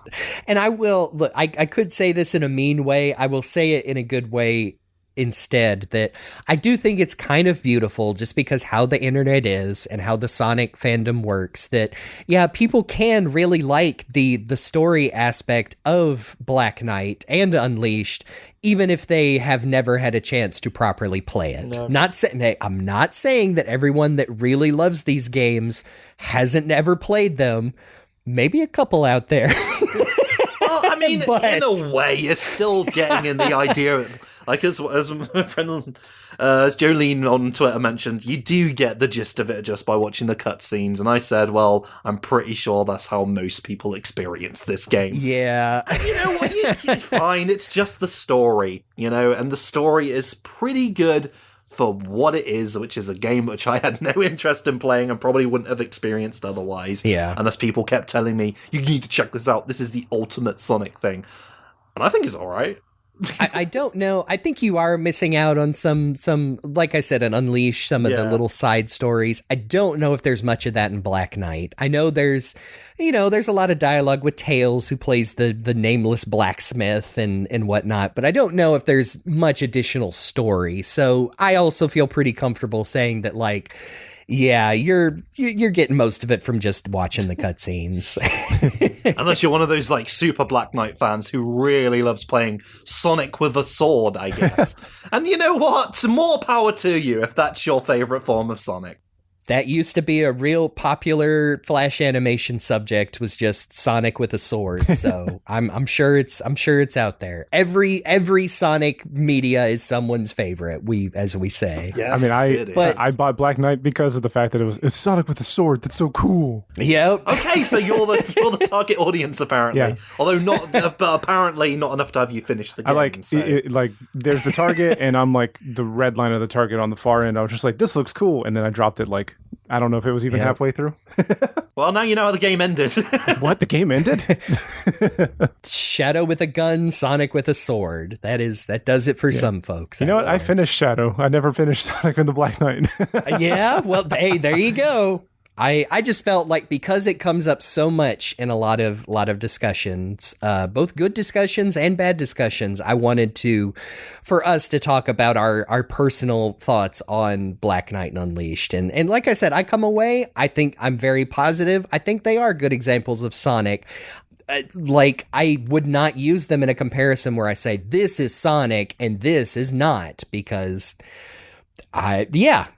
Anyway, so yes, we can move on now. Yeah, finally. Should we? But the internet never will. No. Should we talk about like Sonic's character flaws? You think that's a good spot that we're in? Yeah, I wanted to at least because we asked this little part here. We asked. I think we've talked about like Sonic's broader personality. I wanted to read some of the adjectives. And I've even said synonyms here because I think a lot of people will, you ask 100 people who's Sonic and you'll get at least maybe 40% of those are synonyms for the same word. But I wanted to read some of the big adjectives we got in our quiz that Luke sent out. I like adventurous, fearless, thoughtful, free-spirited. That's another one that I think popped up a lot.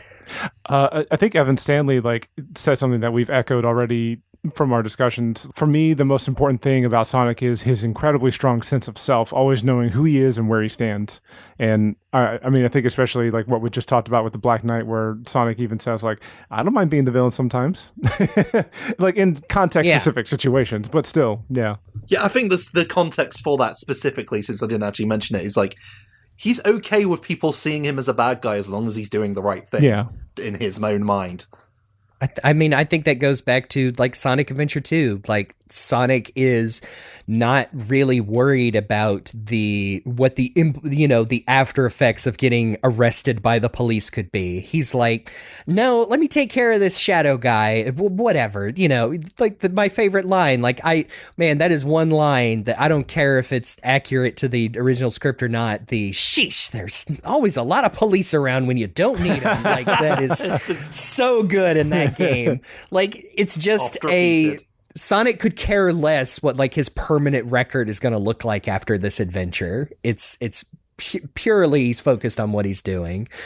Yeah, I do like to. I think a lot of these descriptions of Sonic, I think really boils down to, like we said, I think Evan nails it. For Sonic has a strong sense of self, and then you build upon that from there. You can say that Sonic he has a strong sense of who he is, which makes him confident in himself. He hates injustice, which is something that comes up in a lot of official profiles.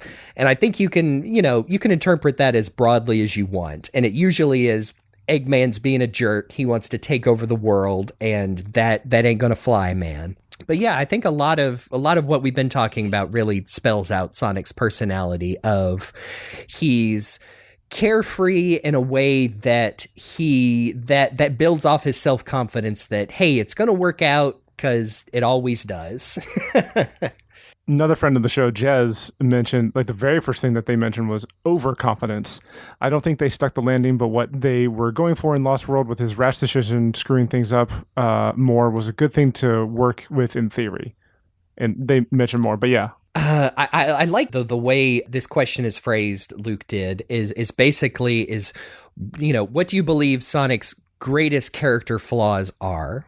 And I even like to expand upon that. It's because this comes up in discussions. Is Sonic allowed to have like character flaws? Oh boy! Oh, and Boise! I want to say up top, yes, not as someone who, again, I'm no expert. I consider myself fairly, I like to talk about the media I enjoy and analyze it. I think if you have a character, even if they are meant to be like your beacon of good, like a Superman still has a character. He still has character flaws because of his lived experience. And I think Sonic the Hedgehog has to be the same. He has to at least have some negative traits, because otherwise I don't consider that very interesting for any character. That's because nailed it right on the head there. Hit the nail on the head. The terminology escapes me right now. I'm thinking about Sonic, so I'm not thinking in a very literary way. But yeah, but that's the thing. For Sonic to be a character, he has to have character traits that aren't just he good, he fast, he blue. And there's nothing wrong with like having cool stuff going about him. Sorry, when I say, but some people think that Sonic should be perfect. It makes me sound like I'm really super judgmental of the Sonic fandom. Maybe I am. We're speaking very broadly when we say these people, some people, or I have seen. I promise you, I'm not inventing a straw man. I really am. And, you know, especially if it's something I disagree with, I'm not going to put some random person on blast. Like, I promise you, we are trying to operate in good faith and in good humor in this. And again, we said at the top, like, hey, as long as you're not a jerk about it, you can have your favorite Sonic of whatever. But I do feel like when I was saying that like Sonic had the edges filed off him a little bit in time, I feel like sometimes Sonic is, and I think this is in Sonic X as well. And by the way, in Sonic X, Sonic has flaws. He has like, even though he's like, Sonic is this sort of like distant character, like Chris. God, I almost said Chris McFeely. Even that would be a Chris different show. McFeely looks upon Sonic with awe. Yes, he does. Whether he admits it to it or not. Well, Chris Thorndike sort of like is the audience surrogate character who's, I guess, even though he's rich, sort of looks upon Sonic as this like wonderful, cool role model character who never screws up and is really great, and I love that Sonic. And you sort of see Sonic from a distance because he's kind of aloof a lot of the time in Sonic X, and you'll see him just like often like sleeping up on the roof or like just running around the place because that's Sonic. He's someone who's untouchable. He's beyond us. And to be fair, that's kind of how I would often see Sonic as a kid. I would see him as just sort of like this sort of something you would want to reach out to be. Is Sonic is more than just a character. He's an idea. Is Sonic the Hedgehog. And in many ways, he's also a corporate mascot character, so there is a certain amount of, like, exactly. You know, you want to lean into, this is someone who is a bastion of all that is good and cool and 90s. But even in Sonic X, Sonic has flaws. Sonic will do manipulative things sometimes. Sonic will do irresponsible things. I'm just thinking about the episode where he tried to fake hit on Amy so he could get off the boat. Do you remember that one? That's a great example. Or you know, and that Sonic also gets a little silly with it sometimes, like when he's racing Sam and, you know, wasting how many resources just to put this guy in his place, and he gets frustrated and like straight up doesn't want to go on adventures with some of his friends because he's got other things to do. And I guess if I could read, because, okay, full disclosure, I filled out this questionnaire too, mostly to help me get my thoughts on paper. And wait, I don't see that. There's someone called Definitely Not Game Buddy on here, but I don't see anything by you. Yeah. I gotta change my passwords. I think for me, what works best to describe how Sonic should have flaws is it's his best traits taken too far. Like, Sonic is self-reassured and self-confident. Well, that leads him to be stubborn sometimes, to where sometimes it's harmful or harmless. Like I said, it's so funny in Secret Rings where Shara's like, no, this is the magic of the world of the Arabian Nights. Like, no, that's Dr. Eggman and he's a jerk. And sometimes, you know, he's very he's confident in his abilities and is carefree, but sometimes that leads him to be careless or cocky. And Again, I think, you can push that too far sometimes. Like, I think too much arrogance and cockiness is like, hey, yeah, you're getting to like Sad AM Sonic and whatnot, or, really bad underground Sonic, or all those issues of STC where there's no subtlety to nuance to Sonic's character and he's just being a dick. He's kind of a jerk sometimes. Or if you really wanted a Sonic, we've already mentioned Sonic Prime Sonic, where I feel like that Sonic is out of character because he has very little confidence and is kind of clueless the whole time, and that just doesn't fit what I think of modern Sonic. And it wouldn't be that bad if Sonic Prime wasn't an officially quote unquote canon Sega endorsed and produced thing. But I think another two flaws I wanted to get to are and goes back to something I mentioned, half an hour ago. But I like that Sonic is willing to sacrifice himself at the drop of a dime if he thinks that's the only way to solve the problem. Talked about that in Unleashed, where he's, I'm super, and whoops, I'm going to fall into the lava in the core of the earth, but at least I saved the world. And it happens in Frontiers. He's got to save his friends, and everything, Sage is literally, that is part of how she has her moment where she's like, you're killing yourself, Sonic. Why are you doing this? And he's like, don't worry about it. Everything works out. Here's something I think doesn't get talked about a lot when discussing Sonic, is that Sonic usually knows the right thing to say. He knows how to show care and love for his friends, but I think sometimes Sonic doesn't know how to properly express those emotions himself. And that is when Sonic has like outbursts, like we talked about at the respective ends of both Secret Rings and Black Knight, where Sonic realizes things are not going how they should. Shara dies in Secret Rings, literally. Yep. And he's revealed to, he was lied to and by Merlina, and she is, revealing her plan, and Sonic basically just cuts her off. She's literally trying to explain like what she's going to do with the world, and he cuts her off and says, I don't even want to hear that crap. And I think that is also like, hey, you want to talk about things Sonic fans have latched onto? Dark Super Sonic in Sonic X, like, that is a cool moment, and I think is born from Sonic not knowing what to do with his, like, he is wavering in his confidence. Chris and Cosmo get hurt by the Metarex, and it just comes out of nowhere for him. He's very worried right away, and also there's this pile of fake Chaos Emeralds that they've created. And yeah, he goes dark supersonic there. He destroys these robots. And who walks in but Dr. Eggman, who is also like, literally tells Sonic to his face, like, hey buddy, this ain't you. Like, I'm going to pretend I didn't see anything, but you got to be better than this. You're the good guy.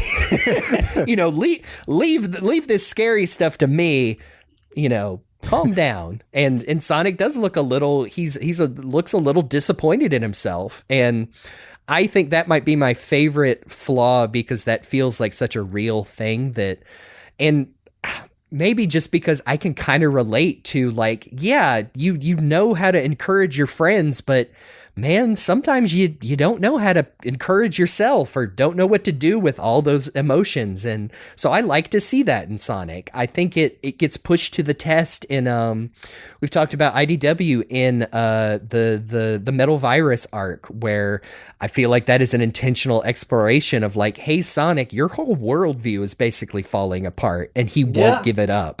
And it's same with his encounter with Surge. God, that's the one to talk about, isn't it? Yeah. This is like the ultimate culmination of Sonic always wanting to be like, hey, you know what? They're bad guys, but I think they deserve another chance. I'm going to be friends with them eventually, sooner or later, no matter what. And he's like jumping the gun, like saying, okay, we can just skip this fight and just go to the part where you and I are friends. And she's like, Go f*** yourself, mate. What are you talking about, you high and mighty arsehole? And they know what they're doing with that. That whole cover where he's on top of that, almost like lecturing her from on top of that, that monument or whatever, and she's just like down there like, I cannot believe the gall on this motherfucker. Oh man, that is a good cover. I think is that an Adam Bryce Thomas cover? It might be. It's either that or, anyway, I'll look it up. I'll leave it in if I'm right. Oh man, I have that cover in my mind because that's almost like, okay, think about it we are seeing it from a flat, like neutral, behind Surge's back. We see Sonic up there.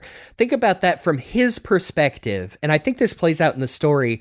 From his perspective, he is reaching down. He is literally having a helping hand out, saying, come on, we're going to get through this and be friends. From her perspective, like you said, it is this condescending asshole guy that she's only heard about from very unreliable sources, giving her his pity, something she didn't ask for. And it's just so good to think about, like, Sonic is doing what he thinks is right, but it is not what Surge needs to hear. She literally, hey, like Shadow said once, she literally tells him, the only reason I exist is to kill you, and I will not feel better until you are dead. And I think that is the point in the fight where Sonic realizes it's going to be a little tougher than just, hey, buddy, let's just chill out for a second. And well, that is interesting, isn't it? All those things you mentioned about, like, these flaws in Sonic's character. That's interesting. He's the protagonist of this story. He's the guy we're spending the most amount of time with.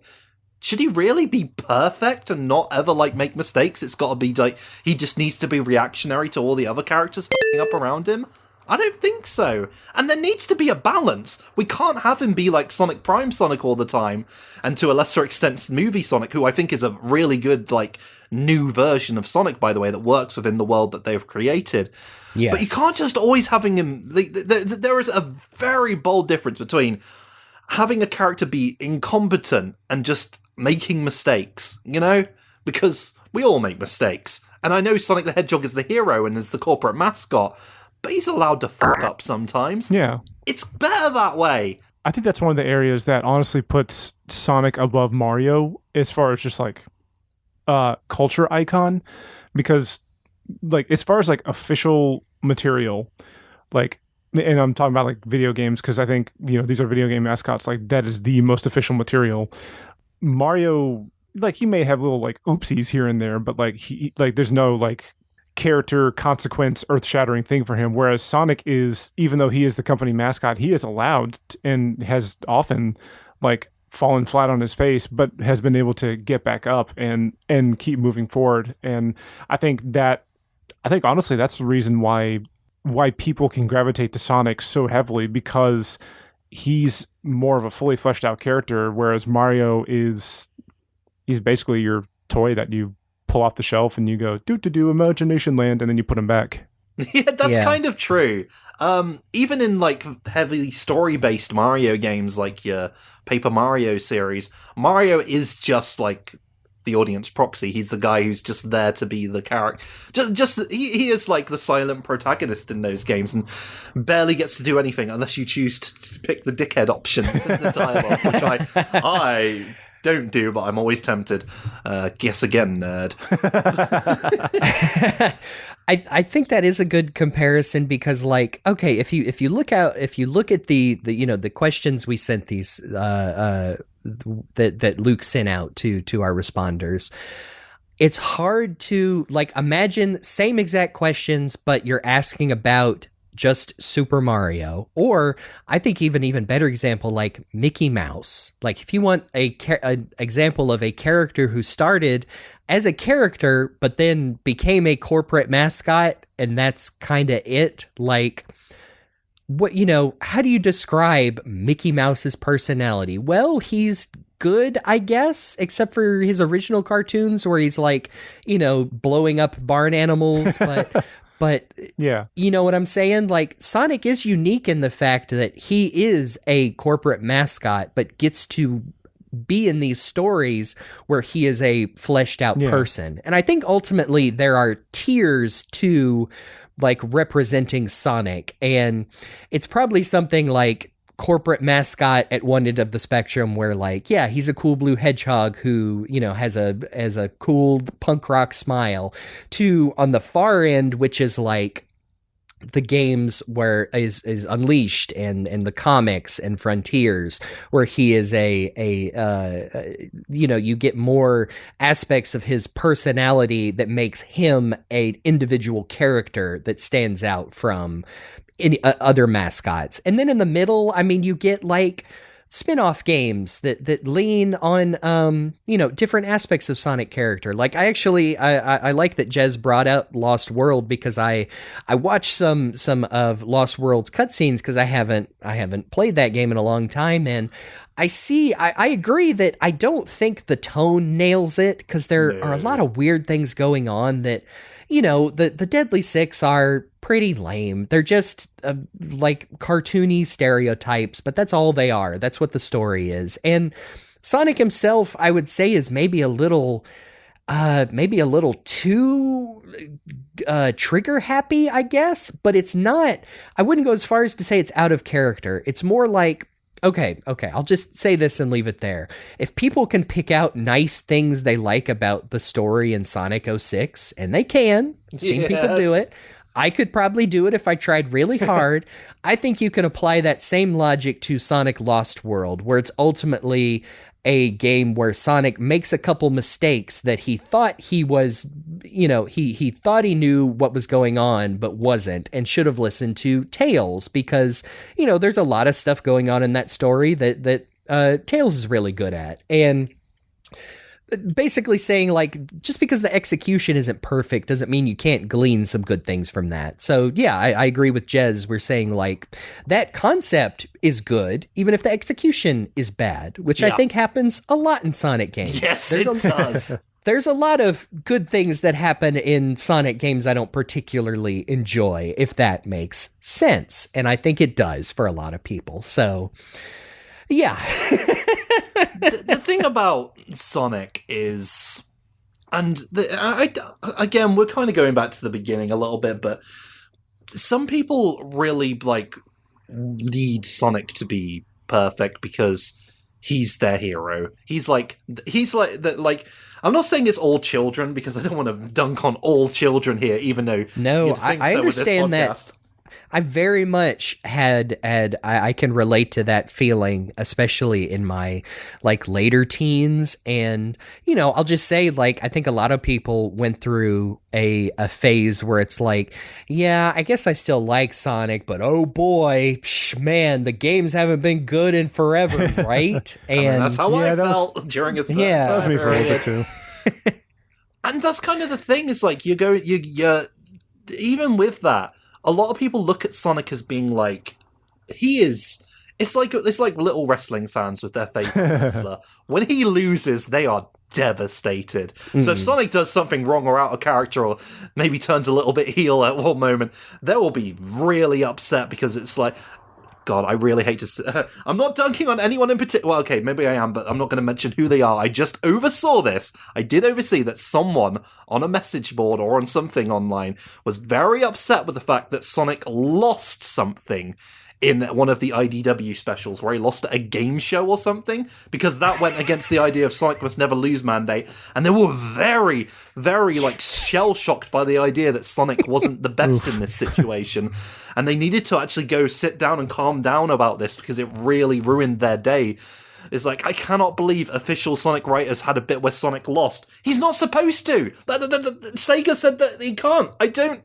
And, you know, I sound like I'm really making fun of this person, but, you know, I kind of get it. Yeah. I kind of get, like, when you put so much stock into something, because I get upset about Sonic stuff. There was a time where I was really upset with Sonic stuff, not because of anything that was happening in the games, but because it felt like Sonic was always the punching bag of just about everybody who hadn't played Sonic games. Yeah. You know, there's this whole, and I because of how I was growing up, I put so much of myself into Sonic that I would take stuff personally for a while when people would be dunking on him, even though they don't know anything about him. It's like, you don't know him like I do. You haven't played the good games, actually.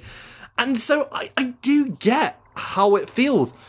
you need, I don't want to say you need to chill out, but it helps to take a seat back and realize it's okay.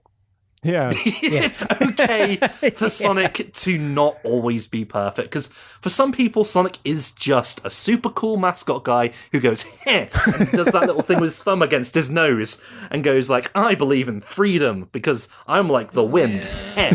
And you know, they like, that is such a complicated and interesting character to me, oh my god. Even though it's just like a paper thin thing, like, he's just like, I love freedom, that's great. You might as well have the American flag behind him if you're saying that. It's like Tony the Tiger saying that Frosties or Frosted Flakes are great. Sure, it's a consistent trait of a character, but it's not really that interesting, or it's something you put a whole lot of stock into. But I get I'm the wind!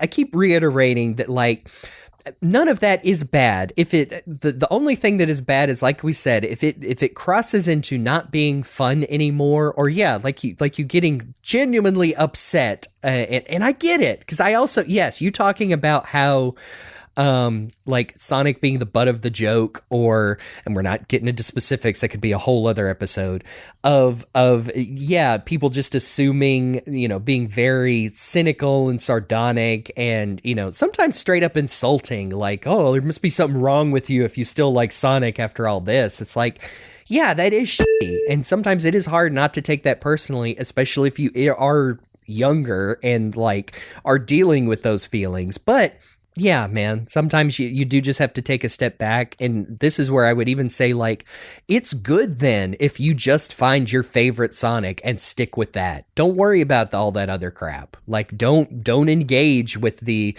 like we said, the people that are sometimes intentionally whipping up discussions over, like, and it's so cyclical in especially Sonic Twitter. I hate to say, it's like, yeah, man, give it 6 months and we're going to be talking about Unleashed and Peak and how all the other games are bad again, because I don't know, like I said, I tend to avoid that corner of the internet, because that's not fun to me. Like, this is much more fun. Yeah. Like, I'm so glad we've done this episode as we're you know, getting to our potential final thoughts soon, that I feel good being able to commit like my own feelings to a medium because it makes me feel better about how I like Sonic now. Sonic's good, actually. Yeah. Like, we do have a few more things to talk about, I think, and I just saw, Jeremy, you highlighted it right here. I mean, this is something that needs to be talked about, I think. After we talked about how everything is valid and you're allowed to enjoy everything about Sonic that you personally enjoy, let's talk about the things that Sonic should never, ever do. Kiss a human woman. I mean, yeah, because then video game journalists will never shut up about it. And we've already had that once. Sonic, and he never kissed a human woman. She kissed him while he was dead. Yeah. Is an important distinction. Very true. So really what we're saying is Sonic should never die, because we don't want to chance again another human woman trying to kiss him. Kiss him back to life. Sorry, just imagining Sonic like dying at the end of a level, and suddenly a bunch of women just like emerge from a bush. I'm like, my chance. The bunny-eared women from that one Japanese strip just come out in their one-piece outfits and just kiss him back to life. Yeah. That's what an extra life is. And then, like, he looks in the camera and smiles and puts a thumbs up and said, I should die more often. All right, Adventure Sonic. Sonic the Horn Dog. I think this is actually harder to answer than I thought when I think I put this in here. I think I did. Jeez. Probably.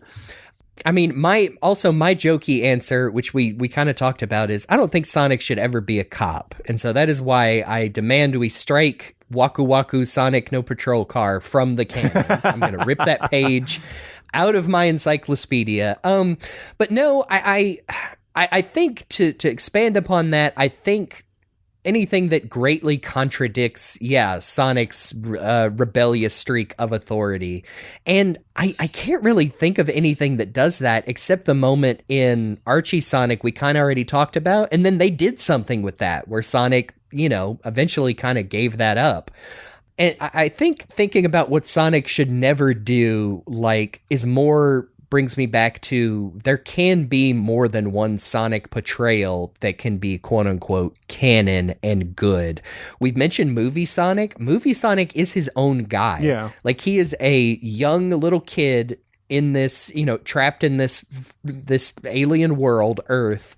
And the crux of his like character arc is finding a found family with Tom and Maddie, and then Tails and Knuckles, and we'll see how that continues in the third one. And he is very different from like any other Sonic. If anything, he's kind of a motor mouth like some of the cartoon Sonics, but yeah, he's still has that core Sonicness to him, but he is very different. But then lots of people agree, like, no, that Sonic's good in those movies. So I like to use that as an example of like, I don't know, it's hard for me to think of like something Sonic should never do, because it kind of depends on how you resolve it. Yeah. Like, I guess if you had somebody who has no idea what they're doing and writes Sonic like, say, Judge Dredd, but not satirical, yeah, Sonic should never do that. But that might have happened in the early Fleetway days. I know, all things considered. I think that's why I pulled that example, honestly. But yeah, I'm interested to what y'all have to say. Is there a serious answer for this? I think I've got something, and when I say this, I'm not trying to throw any like shade or any like unfair criticism towards Sonic the comic or the Fleetway run or anything like that. But as I'm saying this, like as Sonic is now, I think like for me, I think one thing that he should never ever do, because of all this characterization over the years, I think Sonic should never actively, like his active goal should never be to like tear down anybody, like especially not his friends, but even like his enemies. I feel like he should never actively tear them down, like to a point where they're like emotionally nothing. Like I don't think he should be like antagonistic to a character to the point where it's like a straight up like absolute negative effect to them. Because even with Eggman, like he'll make fun of him, he'll ruin his plans, but throughout different stories in the games, we've seen them have at least like a good enough working relationship to be able to work together to save the world or to save this instance. And like like Sonic can make jokes. He can joke Eggman, he can joke his friends, he can do a little bit of ribbing here and there. But like when I say like not actively tear somebody down, I mean like not like pinpoint somebody's flaws and then just like ride them on that like the whole time. And I know that's like not a huge thing in the grand scope of like Sonic mediums, but like I feel like everything that we've talked about for his character today, that would drastically fly in the face of like who Sonic is. Like that would be like I think a good term would be like sadomasochistic. Yeah, like actively malicious. And I want to interject to say Sonic did used to do that. Like that is something I've noticed. Sonic doesn't make fat jokes about Eggman anymore. No. And I think that was an intentional decision. Not only I couldn't tell you if it happened a lot on the Japanese side, but it is something that, the Archie comics and even towards the end of that run, it just kind of faded away to where, like, hey man, controversial statement. I think Baldy McNosehair is better than Robotnik, or talking about how fat, ugly, and gross Eggman is all the time. I like Robotnik. Because yeah, just because butt is a funny word. Well, specifically like fat Robotnik, you gross fat piece of asshole. Eggs dripping from your mustache. This is why I like that STC Sonic called him Walrus Chops. He was focused on his mustache. See, yes, I think that, but that is, I think I agree with you, Jake, that Sonic does have jokes. He got jokes. I think that is also part of his character, but the boy got jokes. I do think that yes, the Sonic as we know him now should not be actively malicious. Not that he can't lose his temper, not that he can't, maybe say something indelicately. All that to say, I agree, Jake, in that there has been evidence that Sonic has evolved into that yeah, he's still got jokes, but he's not, he's not fat shaming poor Dr. Eggman. Yeah. And I don't know if I would say that STC Sonic really totally tore people apart. I felt from one time that really stands out to me, and that's a story that has meaning to it, and that's the Porker Lewis story. One of more than one instance where Porker Lewis has had his life completely torn apart by someone who didn't care for him. Looking at you, Fangu. But that had a point to it. But, nowadays, like, Nigel Kitching wrote for Sonic in last year, and he certainly didn't do anything like that under Nigel Kitching's pen. In fact, he constantly called Tails his little buddy. Yep. Yeah. So, it's fine. There is a difference to how Sonic is portrayed now. STC Sonic was very much his own thing. I still really like that iteration, but it can be hard to reconcile that version of Sonic where he's just so much like in his own head. It's so much like full of like his ego is so strong, but he's also insecure at the same time, which is why he does all the lashing out. But also it's Bants, because he's from the 90s and written by British writers. But yeah, nowadays, I don't think Sonic should completely end someone's career verbally. Yeah. That's a good way to put it too, yeah. Yeah.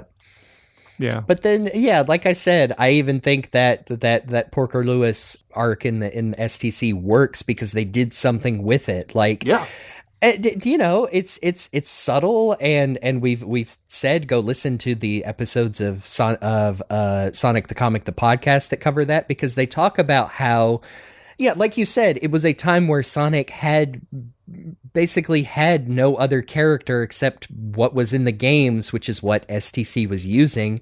So you had Sonic who lashes out at his friend and is, quite mean, but was because, he was sad and insecure that for a lot of reasons that maybe he had failed Porker somehow, that he's been incredibly stressed out being put in, facing all this danger, fighting Dr. Robotnik. And that's why I say, like, when I actually sit down to think about this question, I'm like, I don't know, man. I don't know what Sonic should never do. It depends on what you do with it. Yeah. And, again, not to keep picking on Sonic Prime, but that was okay, well, you didn't do anything with it, so don't do that.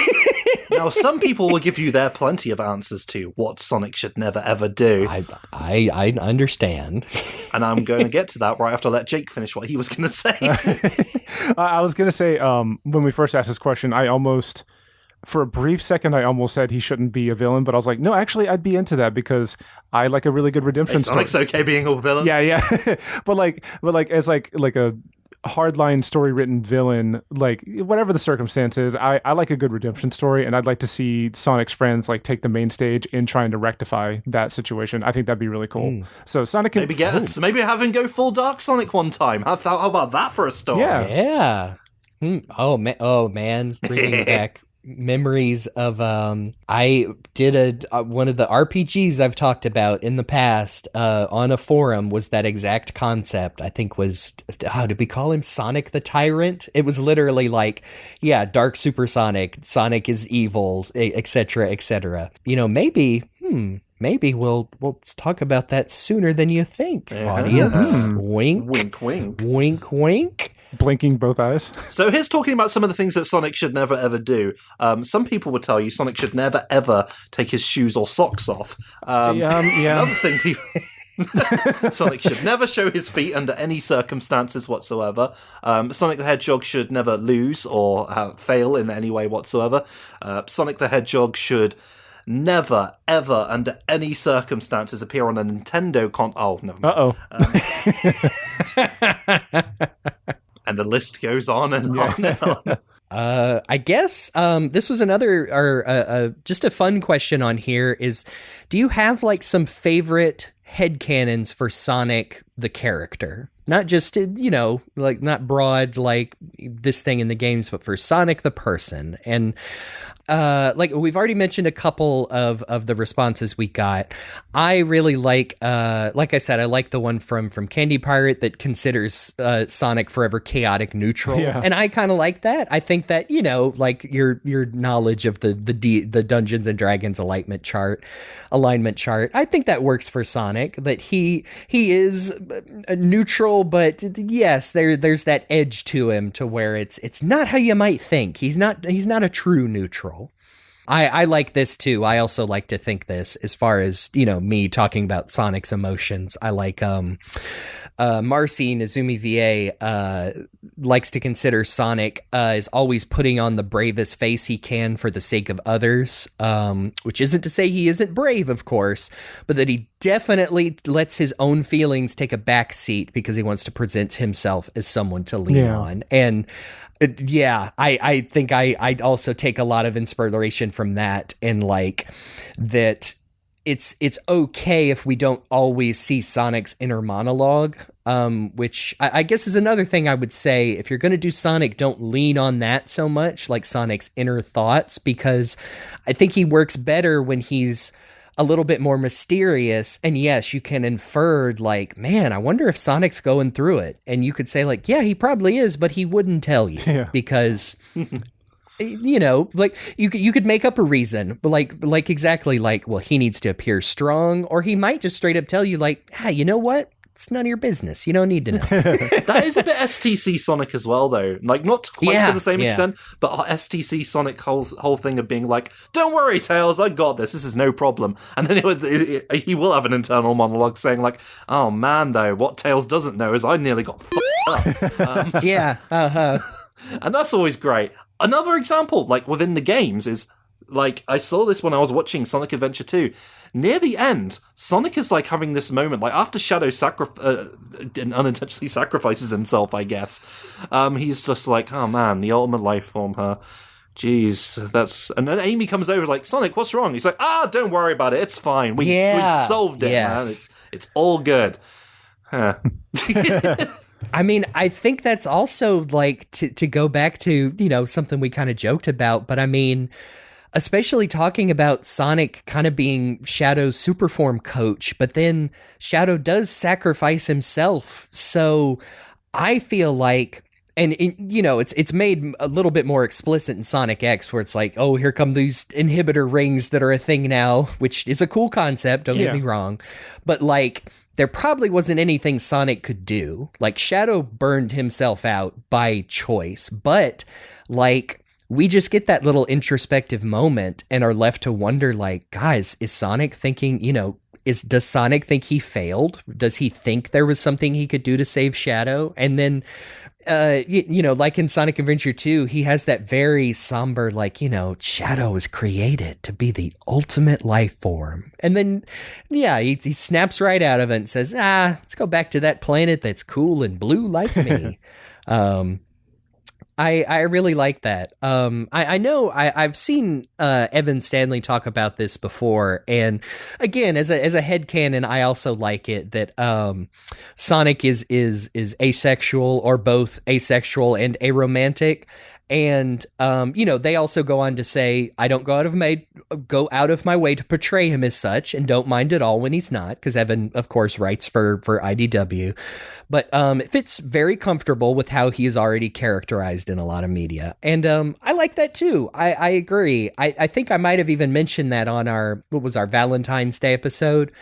I like to think of Sonic as potentially aromantic, just because then the way he shows how he shares that platonic familial friendship love with the people he meets, because he has no interest in romance or anything else like that. Aside from like the obvious Sega, like, dude, Sonic is not going to be and have a girlfriend anymore, and you know what I mean? And I think that, that dynamic plays real well with like how they play Amy now, who still admires and even has an attraction to Sonic, but it's not obsessive, and Sonic isn't constantly like, ooh, no, cuties, Amy, gross, she's chasing me. It's more of an understanding. So yeah, again, talking about headcanons here, not anything that's canon, but I like those aspect of Sonic. Yeah. I think another one I put down is I like to consider Sonic young, and his canon is he is an adolescent or a teen forever now, but I do occasionally like, especially in modern media, and Frontiers is my go-to, is that he carries the weight of his other adventures, and it's just nice to see that portrayed as maybe he is a little, he's you can feel it under there, or the fan song crushing in your 30s. I like to think about that as Sonic somehow, is that yes, he's the same Sonic, and he is forever young officially, but I like to think he carries the weight on his shoulders sometimes. That is interesting to me, because while I personally do like to think that Sonic is at least a little bit older now, maybe it's partly because due to Roger Craig Smith's older voice for him that just makes it fit for me. I guess when it comes down to it, these characters shouldn't really have ages, because ages shouldn't matter to them, because they're eternal life forms. They're they're really long lived, like elves or something. So Sonic the Hedgehog is actually just he is actually 30, but he's actually 16 or something in those years. And in actuality, he's like Freerun from that new anime that everyone talks about, where the world just sort of changes around him. Actually watch that show. It's really good and somber and melancholy, and also really stupid sometimes, but great. I really enjoy what Dave Ballmer said. Where he said that this is what he says, quote, "I always believed that Sonic's primary motivation was finding a way to turn Robotnik back into Kentobor. I don't think this was headcanon, and I did not think that this was headcanon, and it provided a reason for the series to be ongoing." And he wrote some more, but I really like that, because like I just said before, I really like a redemption story, and that's something that I've really been able to attach myself to with the IDW series, where we had Mr. Tinker before he became Robotnik, or before he became Eggman again, and I really enjoy. At this point, with some of the story stuff that's happened, I know I'm far behind, but I don't know if we'll ever get the ghost of Mr. Tinker, quote unquote, again. But I really enjoyed whenever that part of his past would come up, even Eggman would you could see on his face, even behind the glasses, there's a hint of longing pain behind it before he's who I am. But I like that idea of maybe even though Sonic's never said it out loud, maybe even he is hoping for the best for Eggman, that he would finally stop trying to pollute and take over the world, and use his intellect and his prowess to make things better. And I even see that in I wrote this as one of my personal favorite moments just in the Sonic franchise. I also see that with how Sonic talked to Metal Sonic during the near the end of the Metal Virus segment, where Sonic is mad. He's mad at Metal Sonic because he's even though it's out of his circumstances, Eggman was able to change, but you had the chance to, and you're still a jerk. And that has just stuck with me. And I just I guess that's my headcanon. I think I like the idea of a Sonic who not only wants to see the best from people and wants them to be their best, but at sometimes actively tries to help them with that, even if it's just through words. I agree. I've talked before that that's my favorite part of the Sonic Bibles, and the fact that STC used that a little bit with Kentobor, and then again, don't know, maybe I'll ask him one day. I don't know if Mr. Tinker was an Ian Flynn-ism relation to our reference to that, but I really like it because it means that Sonic does know deep down that Eggman can be good. It's just he needs to choose it. And with that Metal Sonic, I remember that God, Sonic is at wit's end, and is that a Sonic who is hey man, you had your chance, and also you're a robot that can be rebuilt, so catch these hands. Just like my games, these hands are rated E for everyone. Sorry. By the way, the rest of Dave's entry was when he says it provided a reason for the series to be ongoing. He says, "Obviously, this is now very out of date. The current reason for the series to be ongoing is that it's a corporate franchise, and those are not allowed to stop." So, and damn it, you don't have to like it, but the man is correct. So, by the way, I do say, like, I do really I'm as used to Sonic as I am now. This makes it sound like I'm just having to cope with all these horrible Sonic changes like they told me to do in Spring Yard Zone. But the whole thing is, there is always going to be that part to me of like, no, this wasn't just my head canon. This was the canon. It was on the official Sonic website for a while. This was supposed to be Sonic's story. But now all this stuff that is relevant to Sonic is no longer relevant. And I feel it has been, like, in things like Mr. Tinker, been peppered in every now and then, like, these little nods to it. But sometimes I do get, like, I'm sorry, maybe this is a little off topic, but I do get a little upset sometimes that and I'm sure, like, lots of fans of the old Sonic Western media look at it, all these, like, years upon years upon years of storytelling that was done in the West, that they thought was Sonic's story, has to be, like, thrown away, and then the Japanese folks come around who've just done the games, who haven't actually had any full long-term stories, get to be like, okay, we make the decisions now, F you guys.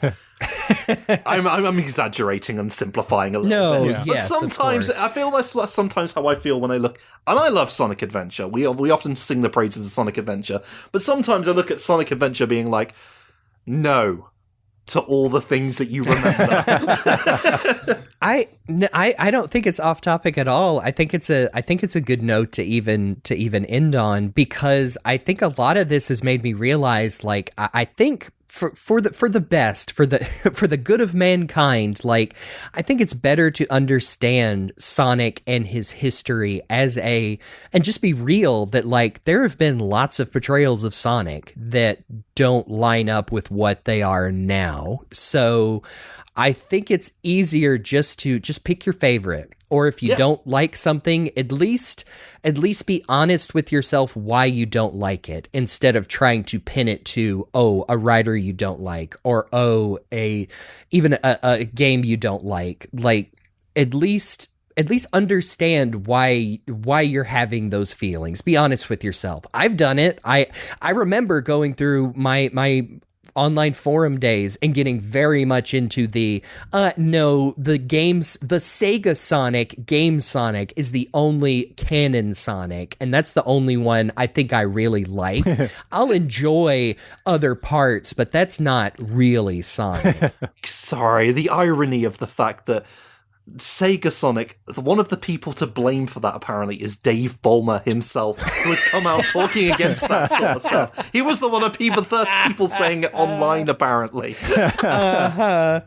And because I remember seeing people grab onto it because it's what they put on the arcade machines. You know, Sega Sonic the Hedgehog, which I think was not even, it was just a weird corporate thing that they had to, like, no, we need our branding on there. Like, they weren't trying to brand it like, you know, this is the real Sega. No, it's so funny. I get it, but I think, and look, man, like I've said it before, if all you like these days is the Japanese Sonic, I think that's perfectly fine. I think I'm repeating myself. I just want to restate it at the end here.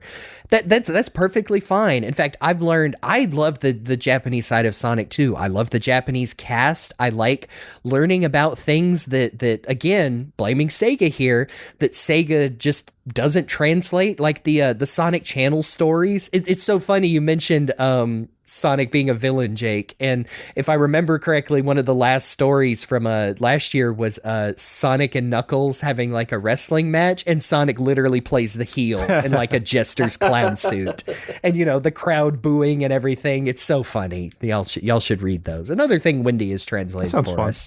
That's right. And I do love that side of it. And I think there is some like Sonic lore, and there are little comics and stories. And I get real frustrated again because I'm like, Sega, what are you doing? Like we want this stuff over here.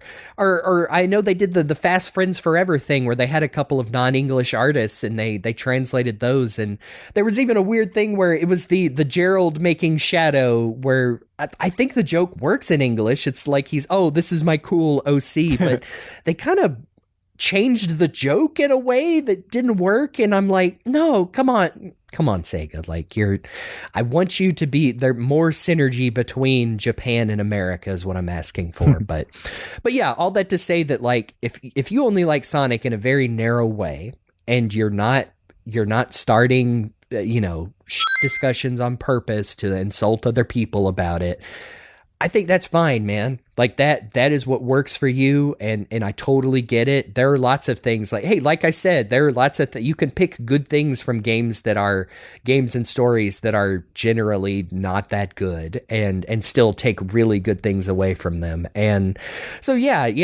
because I think the opposite of that is, what you were just talking about, Falero. Like, what am I just supposed to throw all this other stuff out that I grew up with and liked? And like, no, man, like we revisit old stuff on the time and still find the fun stuff from it that is good, even if it's not canon or the real Sonic anymore. And I think that's good.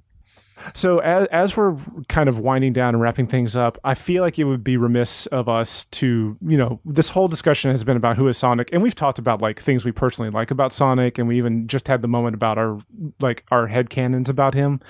But I feel like, as hosts of this podcast and as people who have spent quite a bit of time talking about him, not just today, but in general, I feel like it'd be good for us to talk about who is Sonic to us, partially because I wrote those notes for myself.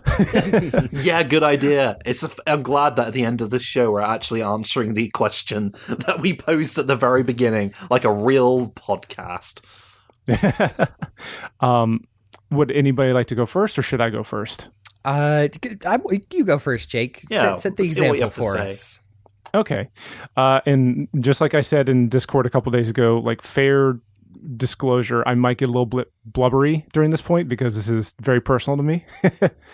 But for me, the biggest connection to me to Sonic and what Sonic is to me is he has been a chauffeur that has helped me meet some of my best friends that I still maintain connection to, like you two and Luke, and then like some other friends that I speak to on the regular. It's been honestly one of my favorite game series and video game characters because, I've been able to stick with it this long. Especially like the mid 2000s with Crush 40 and other various rock and roll based music in Sonic games really helped form my taste in music. And as a drummer, like what I really like to hear as a drummer and what inspires me to like as far as grooves and licks and like play styles and stuff. But on an even deeper scale, Sonic as a franchise, both in the movies and in the games, gave me really good memories with my friend who passed away a couple of years ago. And yep, here we go. We're allowed to be real here. Unlike Sonic, you're allowed to cry here, Jake. It's fine.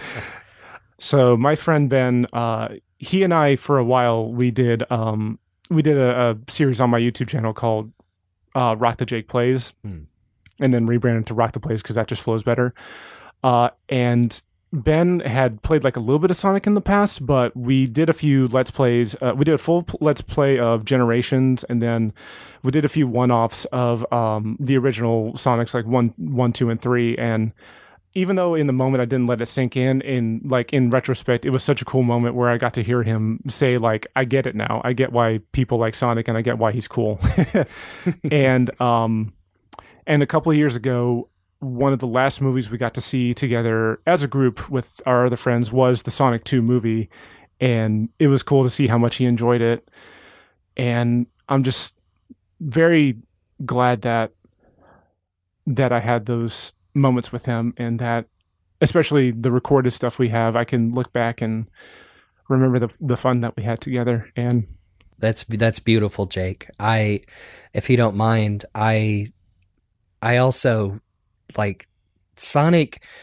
I want to talk about Sonic as a character, but also as something that is also, I realize, brought me together with some of my best friends, present company included. But like, I think I've talked about this before, but it is such a positive memory to think about working on like the Sonic shorts and the Sonic Paradox guys when I was, I think started like in college. So, much younger than I am now, but was still, pretty young, in college at the time. And seeing how that I've gotten to meet so many of you guys and hope to meet more. But the fact that we all managed to go to a couple of conventions and meet some people who I had only, communicated with via email, recording Sonic voices for them, and being able to consider all those people my friends, and to see the impact that has had on a lot of people. I got a message just from someone the other day, and I won't read the whole thing just in case, but basically said that like the Sonic shorts like helped them learn English as a second language, and was just thanking me for being a big part of their childhood as a kid. And I mean, that just hits real hard. Like, especially, if I could get a little real as well, like, man, it has been some stressful times, like the past few months, the past few years in my life for a lot of reasons. And to be able to have someone tell me that stuff mattered, that at the time was just really, really fun doing silly voices and animations with friends about my, my favorite cartoon video game Hedgehog. That really makes me feel good in like an existential way. Like, not for a like, yeah, I did something good with my life, but like, oh no, that stuff matters. Like, yeah, even if it feels silly to talk about it from a, an outside perspective of like, yeah, it's a video game starring cartoons for children, like, but that stuff means stuff to people. And to go into like Sonic as a character for me as a kid growing up was always, it is funny. We talk about it's so easy to make fun of Chris Thorndyke in Sonic X, and yeah, it's his arc ain't perfect, but they do capture that, like, yeah, through the eyes of this kid, Sonic is like the ultimate cool hero role model. And I still really like that in Sonic because he's a constant. Like, he's a person, he's allowed to have flaws, but at the end of the day, he's going to be the hero and the good guy because that's what he believes is right. And so I still really like that. And that really helped me throughout my life, even as a little kid, being like, well, pretending Sonic is my imaginary friend. Like, yeah, I realized that did help at times where maybe I didn't have a lot of good role models to look up to for various reasons. But I am perfectly fine saying that, like, yes, Sonic to me is still a hero, and he has facilitated me meeting a lot of my, my bestest friends forever, and I'll love that. I'll love that about him forever. So yeah. Yeah, me too. I thought we were going to end this just talking about who Sonic was as a fictional character, not getting into real shit. I mean, there's not much I can say that doesn't echo what you guys have been saying. Like, Sonic is important to all of us, as a franchise, I suppose, if we're going to use that word. But also as a character, and also as just, yeah, he really is someone to look up to, which is weird because he's probably shorter than most of us, but he is, and he's like he is a little Mickey Mouse guy. He's this little blue Mickey Mouse guy who just he just runs about the place. And we shouldn't look at that as someone meaningful. And sometimes I sort of step back, I'm like, why do people take this so seriously? Why do I take it so seriously? Yeah. Why do I care about this blue speed rat? And is it a reason that goes beyond my, like, Asperger's syndrome? I don't know. But what it comes down to is, like, Sonic is... God, I really thought we were talking about his personality here, but there is something more to Sonic than that, and I think that's the reason why like, as we discussed, why it's such a controversial topic to talk about Sonic is because he's so much more than just the character. Maybe that's why it's okay that he doesn't have character flaws to some people. He really is just the guy that represents, like, you look at this little guy and you should think, no, you should be like everyone else on the internet saying, like, oh god, Sonic, what a joke. He's like Bubsy the Bobcat, but worse. And, like, no, he's Sonic, though. He's actually cool, though. He's actually the fastest thing alive, and any other fast characters that I see in media are like fakers compared to Sonic. That's how I legitimately thought as a child. I was like, the Flash, boo. No, I'm all about my boy Sonic. You know why? Because in the parlance of Dave Ballmer, he's not just a bloke. You know, he's a cartoon character who I can get behind. He is like Thomas the Tank Engine was before him to me. He is a blue hero character who speeds around the place, who I had an unusual fixation on to the point that people were worried about me. So that who Sonic the Hedgehog is to me. He's weirdly the reason I have so many long-term friends. Most of my long-term friends are people like you who are still stubbornly involved in Sonic despite everything. It's why Jackie is here, is because of Sonic the flipping Hedgehog. It's the reason I have any sort of like presence on the internet, is because of my contributions to the Sonic shorts and like the stuff Jeremy was saying. But as Sonic as a character is concerned, that's a bit weird, isn't it? Because he's different for everyone.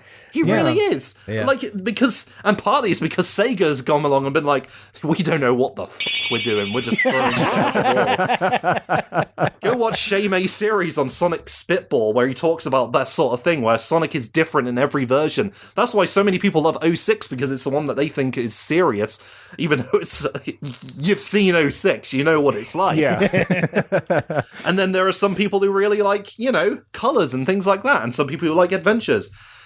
Sonic is so disparate and different depending on which version of Sonic that you got into, and that's fine. You know, I'm not going to agree, like, I was just saying how stuff like Sonic Unleashed and Sonic Black Knight, I'm like, yeah, it's alright, I guess, at times, but it's not the Sonic that I like, but it's someone else's, and that's fine. Yeah. And I suppose it sounds like I'm saying here, like, you know, in the end, it doesn't matter who Sonic is, but that kind of is true, actually. And while I like to have Sonic to have a character and to be this consistent guy that I can look up to, he's something for everyone. And maybe that does sound a bit, like, vague and sort of, like, non-committal. But he is, and that's why we're still flipping talking about him after all these years. Yeah. Because he's still going, he still has life, he still lasts after all these time, even though he's a flipping hedgehog. So, who is Sonic? He's just that guy. You've got an idea for him? That's who Sonic is. Yeah. I'm really glad that you went last, Chris, because like I knew I wanted like my weepiness to be balanced with the dry British wit. To be fair, I'm kind of emotional about this too, because I realise it kind of doesn't matter, really. It does to me, but at the same time, when I sit back and look at it, I guess it doesn't matter who Sonic is.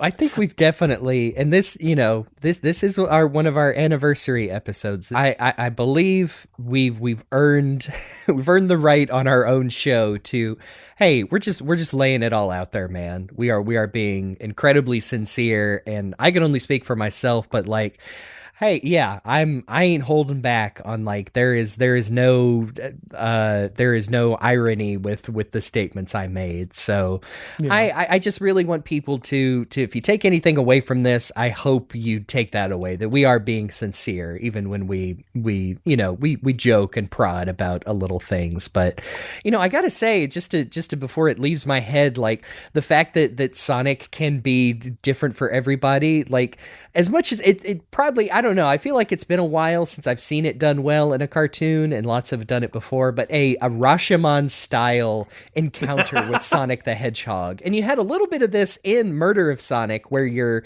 playing from Barry Carrot Cake's perspective, who is someone who doesn't really know Sonic outside of that. I think that would be a cool concept. You could have a group of people who all encountered Sonic doing something, and then they all recount, and you could have, they all have a little bit of it, but it's all very wildly different perspectives. I really like that. I like the idea that one of them's like, oh, Sonic, he was like really aloof and cool, and he just said "heh" a lot, and he did the weird thing with where he put his thumb against his nose, and then he ran off, and I thought, wow, that's a cool guy. Really? The Sonic who came over to me made a bunch of jokes and called me a funny name. The Sonic who came over to me called me a pixel brain and kicked me in the ass. Exactly. Oh, man. So, everybody, sincerely, thank you for listening to this episode and for just letting us dive into this, like at this point, legitimately controversial topic. But, like, thank you for just listening to all the episodes and this one. And as we wind down, you can find us on the socials. You can, of course, find us on the Sonic F-Series Twitter, and I believe we have a Blue Sky as well that you can find us on there. Tumblr, I haven't updated in a couple of weeks. Sorry. Tumblr, yep. You can find me on the socials as Rock the Jake, and you can find me on Twitch as Mr. Rock the Jake, where, like I said last time, starting to stream more. In preparation for this episode, I streamed Sonic's campaign and then subsequently Big's, because we stand big in this house. And I had Jeremy and then one of our old SP buddies. You can find him on Twitter as this is Mahammer. Try to have fun spelling that one out. But we just had a really good time talking about Sonic and then also talking about life. And I think that's a thing that I want to keep doing on Twitch, like bringing SP old folks back in for our high school reunions, essentially. I know that was a lot of fun to sit in that, and then it kind of turned into I think it informed this recording, because it kind of turned into like it's midnight on a Friday night and we're just reminiscing about our friendship and past with Sonic the Hedgehog on that stream. Yeah.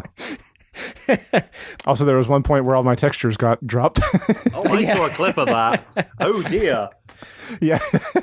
But you can find me around the internet and the cursed social medias as Game Buddy, sometimes with a 1, 2, 3. If you look it up, you'll probably know whether it's me or not. So go for it. And you can find me all across the internet, across all those socials, more or less. Not the bad ones. Well, actually, one of the bad ones, but you know which one that is. At Faulero. That's FAULERRO. I made it into a song this time. I like it. I like that new rendition of the jingle. It actually is a jingle when you put music to it, now I think about it. Yeah. And in case Luke doesn't record a drop-in for it, you can find him on the socials as Cyberlink420. And feel free to ask him for a promo code for the Cyberlink Power DVD software. He loves it when that happens. Yeah. He loves that joke, too. He's never heard it before. Yep. Special thanks, as always, to Amy Waters for the use of our theme song from the album Gotta Go Slow. You can check out more of her work on YouTube and Bandcamp, especially if it's a Bandcamp Friday. And you can also find her on the socials at Amy Waters Music. And please remember to subscribe, review, and share the episode. And like, especially for an episode like this, please feel free to comment below in like the YouTube section, or like add us on Twitter or whatever. Like, we enjoy the engagement and the discussion. You know, like I've said before, when I get to do the segment, we genuinely appreciate like everybody who tunes in and listens to us talk for 2 or 3 plus hours about Sonic. Tell us who your favorite version of Sonic is. Who is Sonic to you? Yeah, we'll tell you it doesn't real. matter at the end, but you know, it doesn't matter who Sonic is now. He will never have a canon personality, really. Long as the voice inside says keep buying more Sonic stuff. And another very special thanks to everyone who responded to the form that Luke put together, and basically put together this whole outline for this episode was based on that form. But thanks again to the people who responded, and it was very interesting reading everyone's varied opinions, and also where they matched up. Like we said, that's why we talked about Black Knight in there. But Candy Pirate, who is on Twitter, Marcy, who's Nezumi VA, Sky from the Way Past podcast, Evan Stanley, Jez MM, friend of the show, former guest, future guest, and Dave Bulmer, Demon Tomato Dave, from Sonic the Comic, the podcast. I feel like Man, you should be listening to STCTP already, but we're going to say it again. But thanks again for taking the time out of your day to share your thoughts. And they really informed a lot of my own, when I sat down to think of, oh my God, how am I going to get through this episode? It really helped to hear so many like diverse and varied opinions. And I really appreciate it. Thank you, everyone, sincerely. Yeah, thank you guys. And thanks again to Luke for putting that together. Yes, Luke is the man. Thanks, Luke. Wish you were actually here this time, but, well, you did what you had to do. Yeah, because you're a hero, Sonic the Hedgehog.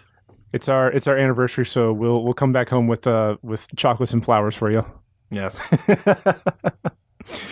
So after this very existential episode, next week we're going to have some creative fun. We're titling it Sonic Scattered Rings. We're coming up with a mirror universe Sonic storyline where characters and world alignments are flipped, like Star Trek's Mirror Mirror and Transformers' Shattered Glass continuities. Ooh. Yeah, so this was the one I came up with. But Luke, we need to have Luke here for this one because of that last bit we said where Transformers mentioned. Yeah, this is one I'm very excited to talk about. We've talked about who Sonic is in this episode, but next time we're going to find out who Sonic really shouldn't be, because things are going to be all wibbly wobbly, and we're going to get into because I really like the idea of flipping around what you know about, like, a story and, like, making, but what if the good guy was the bad guy? And what if the bad guy was the good guy? And what if everything was weird? Yeah.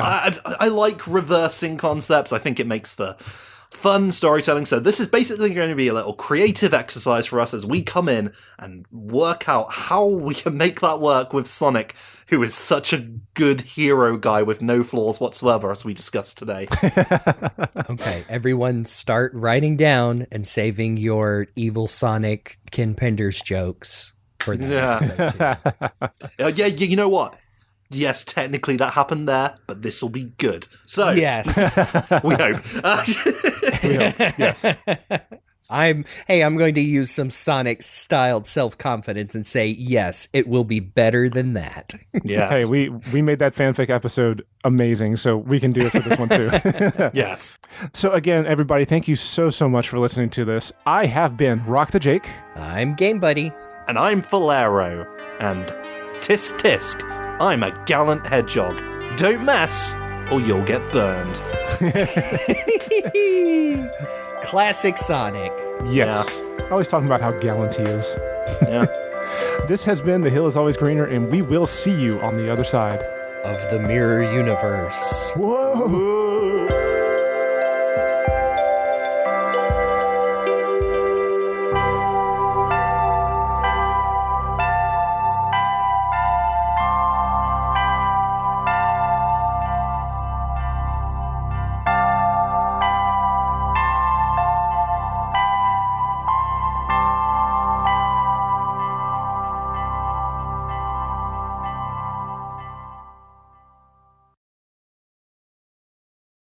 I'm Sonic the Hedgehog, and my penis is the same color as my eyelids.